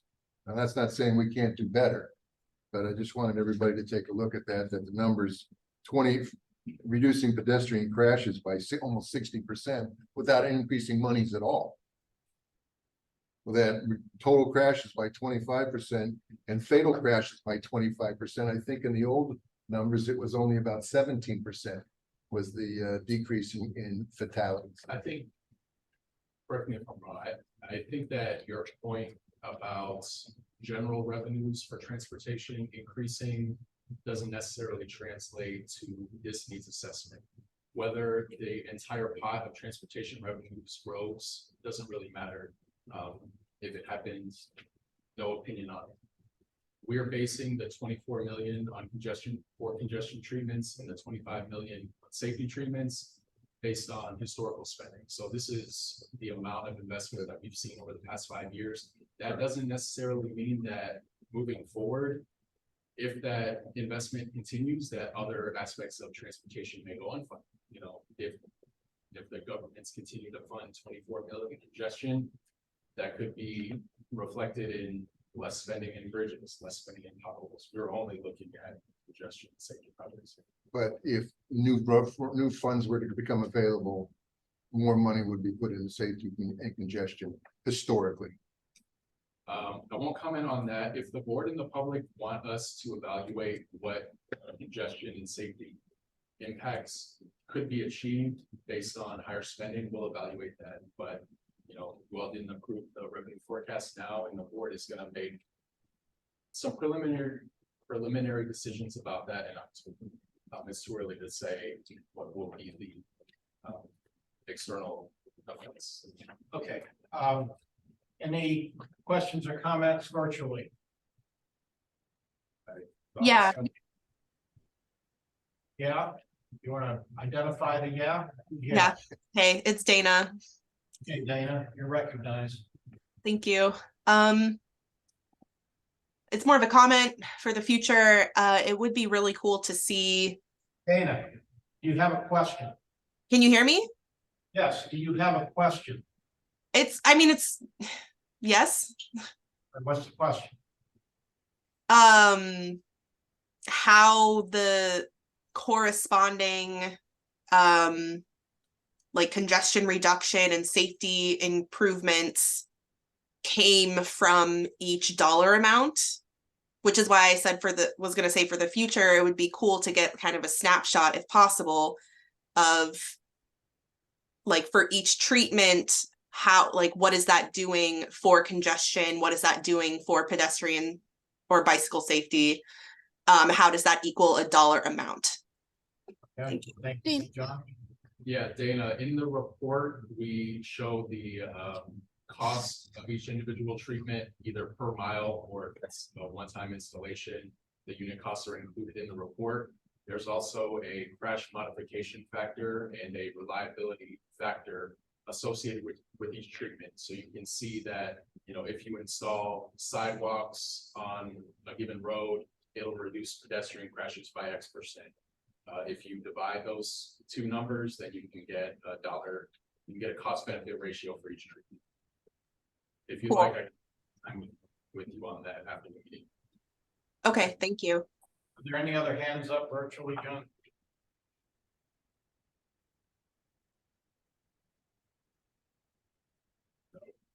Okay, just as a reminder, we're still in Q&A on the item that was presented to us. Could I ask whoever is in charge of the recommended action?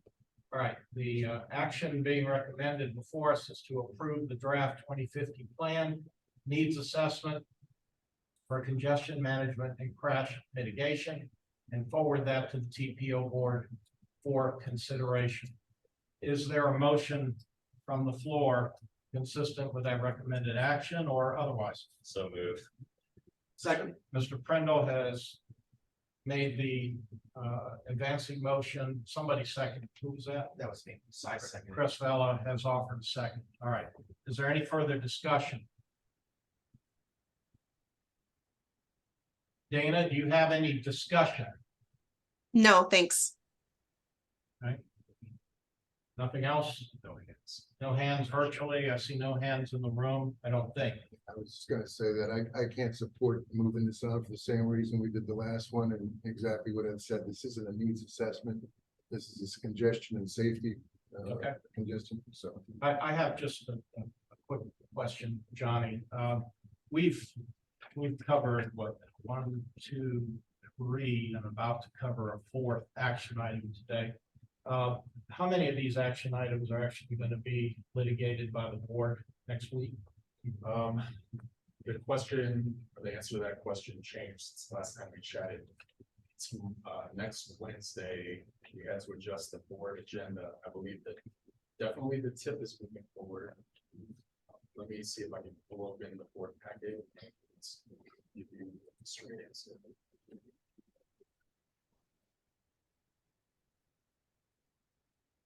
So item A is definitely an action item for the board next week. Yes, Okay. some of them have been deferred to the following month. I think the only one may be its assessment that you just saw.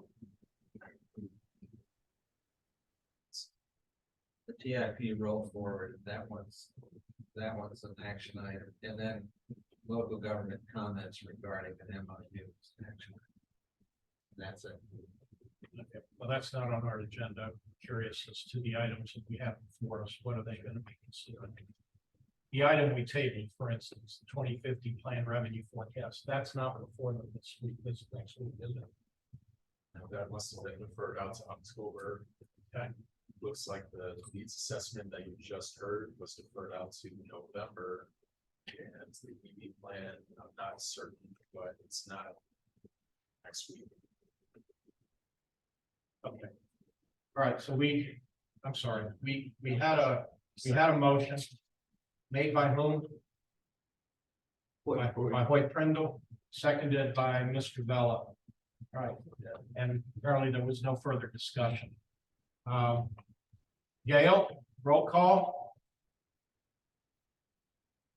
Rick Fernandez, No. Jim Davison, No. Hoyt Prindle, Yes. Joseph Citro, Reluctantly, yes. Stephen Hollenkamp, Yes. Dana Lazarus, Yes. Matt Sink, Yes. Ed Marszewski, No.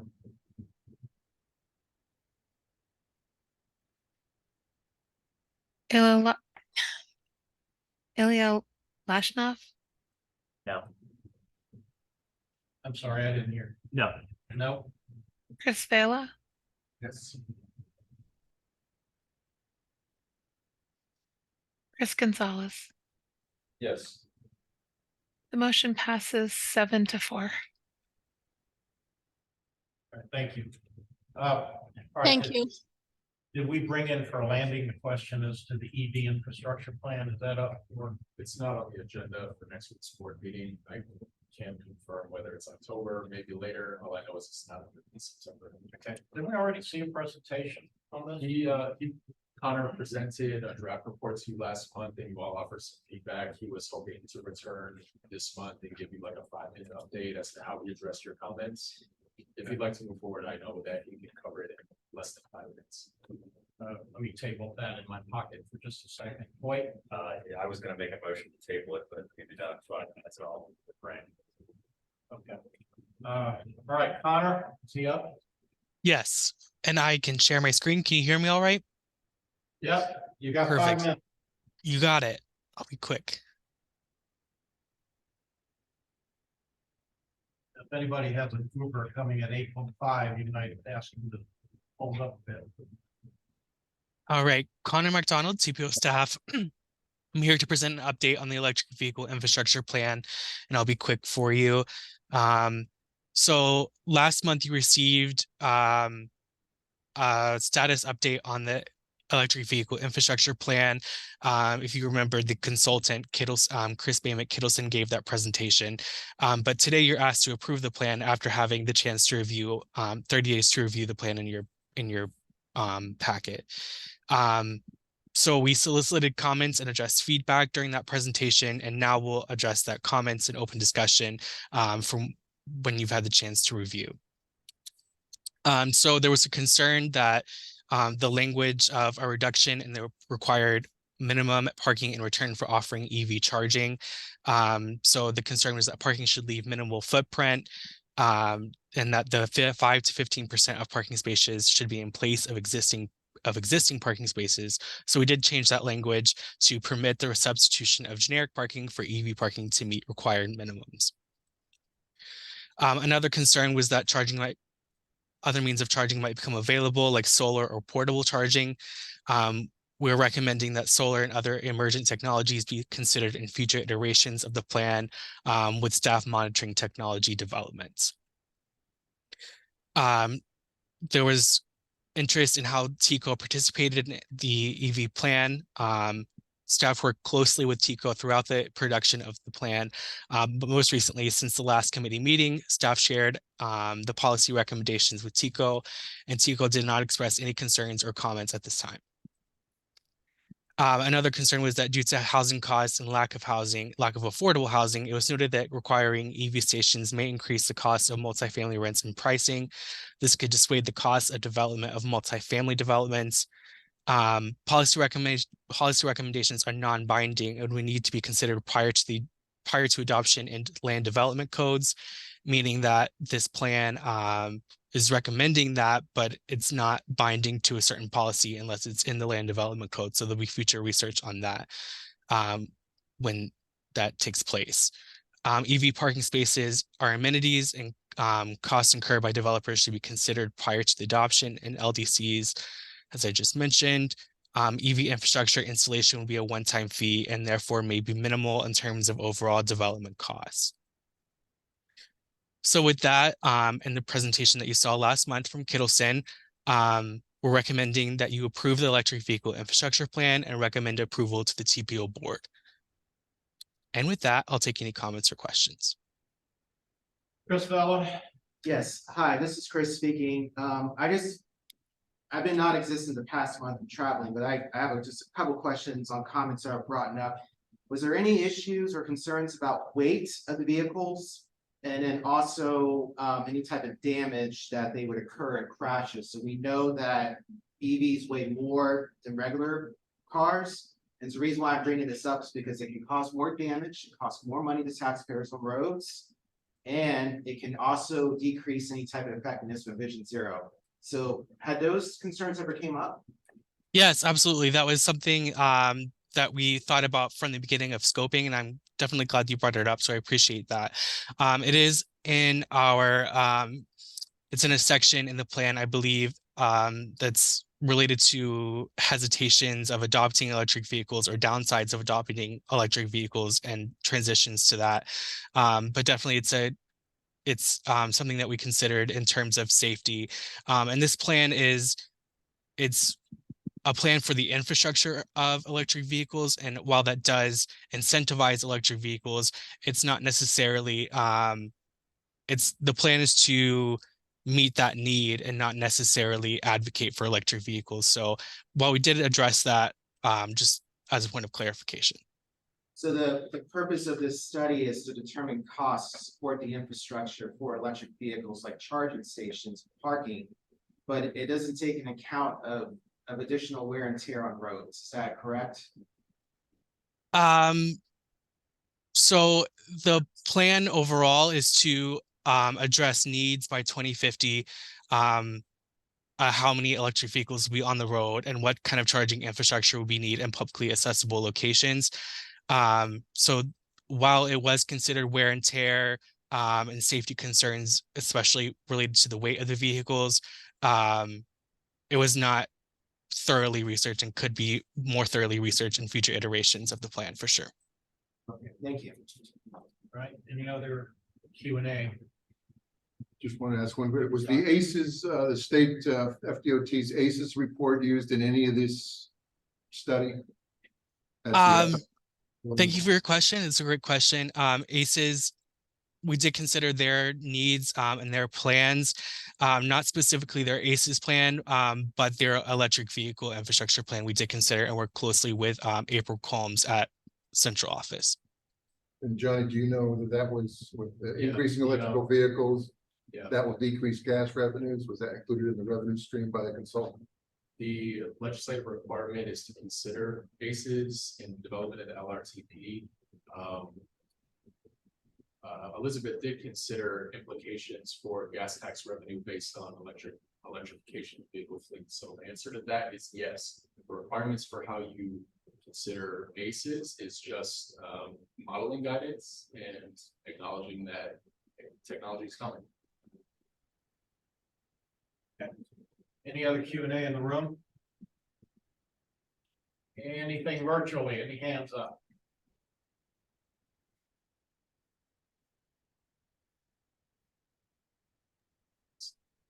Yes, it's Dana. Dana, you have a question? Yes. Connor, can you go back to the revised language on parking? That was fast and I wanted to see what that language said. Yeah, absolutely. Can you see that all right? Yeah, a reduction in the required minimum parking. Okay, permit the substitution of generic parking for EV. Okay, very cool. And then I realized we're talking about the demand of EVs. Is there data in the report that actually shows data on the demand of EVs locally, or is it just like nationally or statewide, or is that demand actually demonstrated? Yes. So thank you for your question. In order to measure the demand in Hillsborough County, we did use data from other sources and make it relevant to us. So we used statewide data and the city of Orlando has some data that they projected in their plan. So what we did was we saw how many electric vehicles we have now, how much they projected to, and we matched that to see how much we would have. And so we were in between the state of Florida or city of Orlando and above Florida. So we progressed that out over to 2050 and to predict the amount of electric vehicles. And if you'd like to know more, there's an Atlas EV tool online that's free to use. And you can see it'll measure the demand and also show you how many chargers will be needed. The model online. Okay, anything else, Dana? Nope, thank you. Anyone else remote? Nope. All right, can I go back to the ask? All right, recommended action. Approve the electric vehicle infrastructure plan and recommend approval to the TPO board. I hear a motion to approve from Dr. Davison. Is there a second? Second. There's a second from Ilya. All right, any further discussion on this motion? Nothing in the room, anything virtual? No hands and no chat. All right. Before I call the roll call vote from Gail, I do want to make a request. And I've had this conversation, Johnny, with you before. we have on several occasions, a couple that I can think of just in the last month or two, actually, where we have been asked to take action on an item that does not come before the board for sometimes 1, 2, even 3 months later. And by the time it comes to the board, quite frankly, whatever happened in this room is stale. Nobody really remembers what we did. And I saw this happen just recently. Pat Kemp asked a question as to why we had not approved a certain item, and nobody was around to answer that question. Because we had approved it or taken our action on it about 2 months before. And I wasn't in a position to respond because nobody asked me any questions. I make my chair's report and that's it, I'm out. So what I'll ask is, whatever action we take here today, that this matter is brought back to us at a time consistent with when the board is going to actually consider it. So the committee can be briefed on what our prior action was. If we don't look at this again until November or even January, apparently we don't know when this is going to happen. At least we'll have a chance to review it again before the board sees it. Think you can stick that tail on there? Absolutely. Okay, we had a motion. We have a second. We did have a second. Yeah, Ilya. All right. Gail, you call the roll, please. Rick Fernandez, Yes. Jim Davison, Yes. Hoyt Prindle, Yes. Joseph Citro, If I may, Mr. Chair, explain my reason why I'm voting this way. This does not go far enough, in my opinion. Being the only person in this room that probably owns an electric vehicle, this is not binding enough for me. In that case, I'm voting no. Gotcha. Stephen Hollenkamp, Yes. Dana Lazarus, Yes. Matt Sink, Yes. Ed Maszewski, Yes. Ilya Leshnov, Yes. Chris Vela, Just gonna make a quick comment and I'm gonna make my voice. This is a very dangerous mechanism to Vision Zero. The tax code already subsidized vehicles over 6,000 pounds, makes it easier to obtain these vehicles. It's more cars on the road, and I will be voting no on this. Did you hear that? That was a no? I did. Thank you. And Chris Gonzalez. Yes. The motion passes 9-2. Good. That concludes our action items and also concludes our need for a quorum. If anybody needs to leave. We are now 2 minutes past what is generally my promised adjournment time. I will respect if you need to go. We do have another item, brainstorming questions for the executive director finalist meet and greet. Johnny is going to excuse himself since he is one of the finalists. So if you'll give us just a moment for him to, if you all can do me a favor on the way out and Have it signed the attendance sheet. Johnny, are you gonna be in the building someplace identifiable, right? Track you down? I can give you, but Unless you have to leave. If you have to go, I understand. assuming that this won't go on until I'm lining up. I don't think it will. But you never know.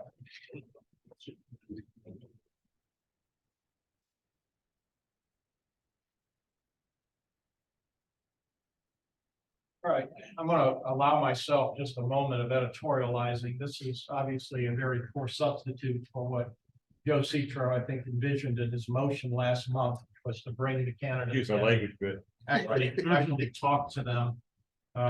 But as I said at the top of the meeting during the chair's report, a middle ground presumably has been offered by way of the meet and greet on Tuesday of next week, the 12th, between 5 and 7. Primarily, what I want to make sure each of you, members of the committee, realize that you have available to you are the tools that have been provided in your agenda package. If you haven't had an opportunity to delve into your materials, you have video links to the interviews that were conducted by the recruiting committee, which is a subset of the TPO board. All three of these finalist candidates were interviewed. The interviews run for about 30 minutes, I think. They're YouTube videos, and you have links to them that are actually part of your agenda package. You also have the resumes of each of the three candidates, and one of them is, as I said earlier, Johnny Wong. Also Stephen Benson, that I suspect many of us know. He's currently a planner for the city of Tampa. And then the third gentleman is, and I'm gonna butcher this name, Vinod, V-I-N-O-D, S-A-N-D-A-N-A-S-A-M-Y. I'm not even gonna try to pronounce that. In any event, all three of them interviewed, all three of them have resumes, and as part of the package also, you'll find reference letters and cover letters from the candidates and from their supporters, which should give you a pretty good basis of information to bring to the meeting with you. One of the things that was suggested, and I would hope that this is intuitive during the meeting of the board, was that certainly, although we're not going to have our committee interview session, we are encouraged to reach out to our appointing authorities. If you are, for instance, appointed by a county commissioner that happens to sit, I'm sorry, a TPO board member, and you want to offer your thoughts as to who the appropriate candidate might be, please feel free to do so. These folks are inviting you to do that, so reach out. And if you're not appointed by a member of the TPO board, such as me, because I'm at large and you all are my appointing authority, I certainly feel free to reach out to anybody on the TPO board and offer my thoughts on an individual basis to those people. So please don't think that just because they're not being interviewed by us here, that our voices have been silenced in any way. That said, if there was anybody that wasn't in the room at the time of the chair's report, the format for this meet and greet, which is what it's being called, they're very studious to avoid the idea that it'd be an interview setting. It's not an interview, it's more social. So, all right, the meet and greet is from 5 to 7 on Tuesday night. It'll be downstairs, first floor in the general meeting room area. The idea, the format, as I understand it, is that the candidates are all going to be introduced. They'll be given an opportunity to introduce themselves. Members of the CAC who are in attendance will be identified. Members of, elected officials will be identified. And as I said earlier, members of the general public are also invited to attend. So I don't expect that this is going to be a sellout crowd by any stretch of the imagination, but hopefully we will have good representation from this committee. That said, I'm going to shut up. If anybody has questions or comments, anything at all, please, let's talk about it now. Ed? Yeah, to me, it just seems awkward, I guess. If you're talking about a meet and greet, you're gonna have a half a dozen people standing around a candidate. Are you gonna ask them, how do you feel about blah, blah? I mean, somehow asking tough questions like that seems, I don't know, out of character with, quote, a meet and greet to me. I don't disagree with you. I didn't set this table. Right. But they set the table and they told us what it is we're going there to do. So if you have a pointed question, ask it. I dare say that you have contact information on these candidates also, and the resumes. If you want to reach out to Johnny Wong and ask him questions, call him. Or either of the other two for that matter, outside of the meet and greet setting. Nobody's told us we can't do that. And I know Johnny personally, as all of you do. I've known Stephen Benson for probably 7 years. I don't feel any discomfort whatsoever reaching out to him. But in any event, that's the way they've set it up. And of course, then the next morning is when the board will be interviewing these people. So, less than 12 hours later, they're going to be teeing it up. And as I understand it, they're going to be taking a vote in the sunshine at the end of that meeting as to who their preferred candidate is, and then begin negotiations with that candidate to close the deal, because they want to have somebody on board by November, which is when, as I understand it, Beth is scheduled to make her exit. So we're coming up on a critical timeline. Comments, questions? None of this is obviously recorded, right? I mean, you can't record it, you can't document it. That's a good question. I don't know if somebody putting the light back on for us. Trying to. I was told there's a switch out there somewhere that does that, but There is a switch just outside. Is that Vishaka? It is. Yeah, Vishaka. There's some switches right outside the door in the lobby that should turn it on. He was laboring in the shadows.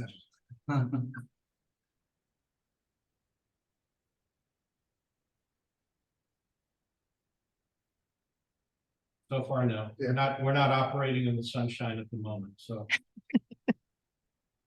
Okay. I believe somebody asked if the meet and greet was going to be recorded. The answer is no. All right, there is no provision for a recording. Okay. Correct. Pretty difficult to do. Right. Stephen? Yeah, so we're brainstorming questions that we will then ask, just, randomly as we're all kind of talking to these three people. Is that what we're doing right now? Well, it can be that if you have, there's no real structure to this. If you have some particular issue that you think is of great importance and that we should have candidates respond to those questions to your satisfaction, then yeah. Well, could we, a suggestion is, could we, we got enough of this here, can we just strategically apply some structure to this meet and greet where it's not just, we're all eating finger foods, but we're sort of like. Grab them and pull them to one side, one at a time. Sort of like, questions. Rick's got the first question for you three. And then Jen's got the second question, and we just apply something so one of us doesn't talk to one candidate for the whole time and just, talk about life, but we actually get some good questions and we all get to hear the answers. Well, I have no objection to making that effort, but so I did make the request of staff, particularly of our executive director, that this be set up more along the lines of the town hall type of presentation where the candidates actually sit up at the front of the room and those who come are provided with an opportunity to ask questions in the sunshine for all to hear. And that suggestion was shot down. So, if you want to try to create that as a sideline, I'm willing to participate as a revolutionary, but it's not something that they're going to structure for us.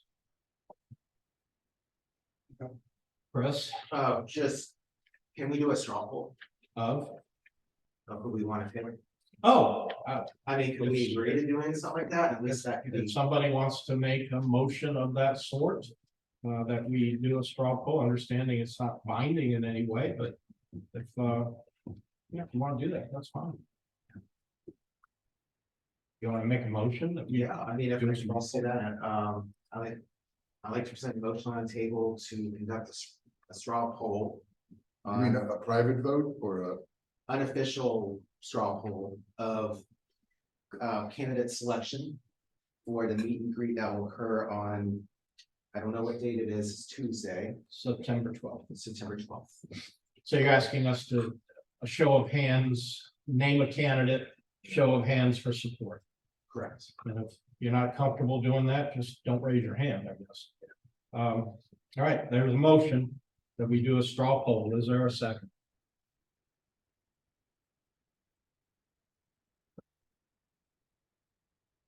I'll second. All right. We're all just gonna vote on who we like at this point. Is that what That's we're doing? basically it. Yes, unofficial vote, and then Now, I'm sorry. in this moment, there's a straw poll being requested. Is As this to being who are- recorded? Huh? Is it being recorded? Yeah, we're having a meeting. And of course, the votes that'll be taken at the board meeting will be public as well. So they're gonna be asked to offer their recommendations at the board meeting. Chair, if I may confirm what I am actually recording. I'm sorry? if I may state what I'm actually recording. So I am recording what you are speaking about, but I will redact it from the minutes until after next week's TPO board meeting so that Dr. Wong does not have access to it. Won't they get the video anyway? It's been reported. That's true, but he's a very honorable person, but I'm still going to pull it back because they do provide committee meeting minute overview to the board members. So I just want to make sure that my part is done, and then I'm going to rely on him to not check the video recording. And then when I give my chair's report, presumably I would tell them that we had a straw poll and Sure. in the room on this evening that candidate X received X number of votes. Absolutely, you can do that. And to my knowledge, again, don't quote me on this, but to my knowledge, the candidates will not be in the boardroom until they are called for their interview.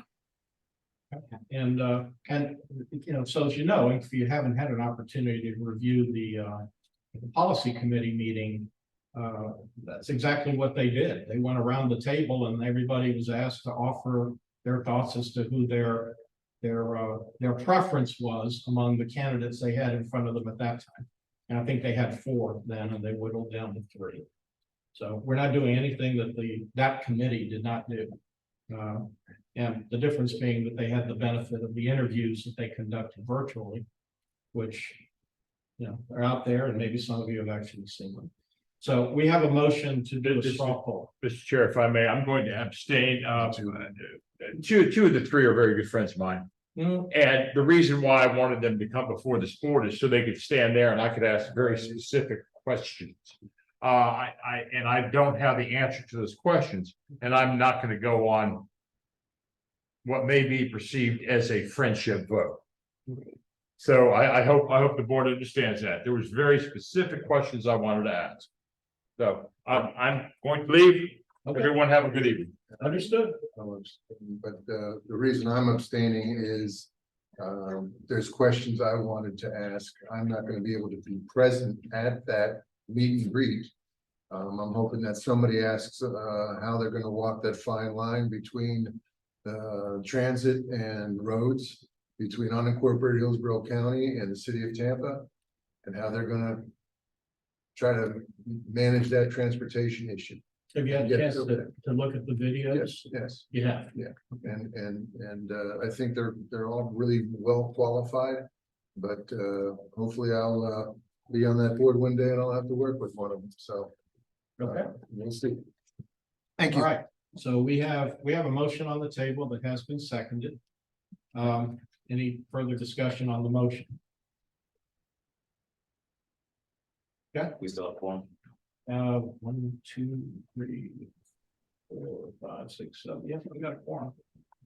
It's an unofficial poll anyway, so I don't believe you need quorum. Yeah, this is Terrence. I was going to ask that. Thank you. Okay. So that means anybody remaining online can participate as well, correct? Yeah, at this point, yes. This isn't an action item. Swell. And my apologies for being late. This is baseball season. I was on the field with the kids. Got here as soon as I could. What I'm going to do, for lack of a better option, is simply name a name. And if that individual is your preference, raise your hand. We'll count them up. And I'll report out at the end of it. All right, Johnny Wong. Aye. I see 4 in the room. I don't know what I've got virtually. Terrence is in support of Dr. Wong. Okay. Excuse me. 4 in the room. Terrence, 5.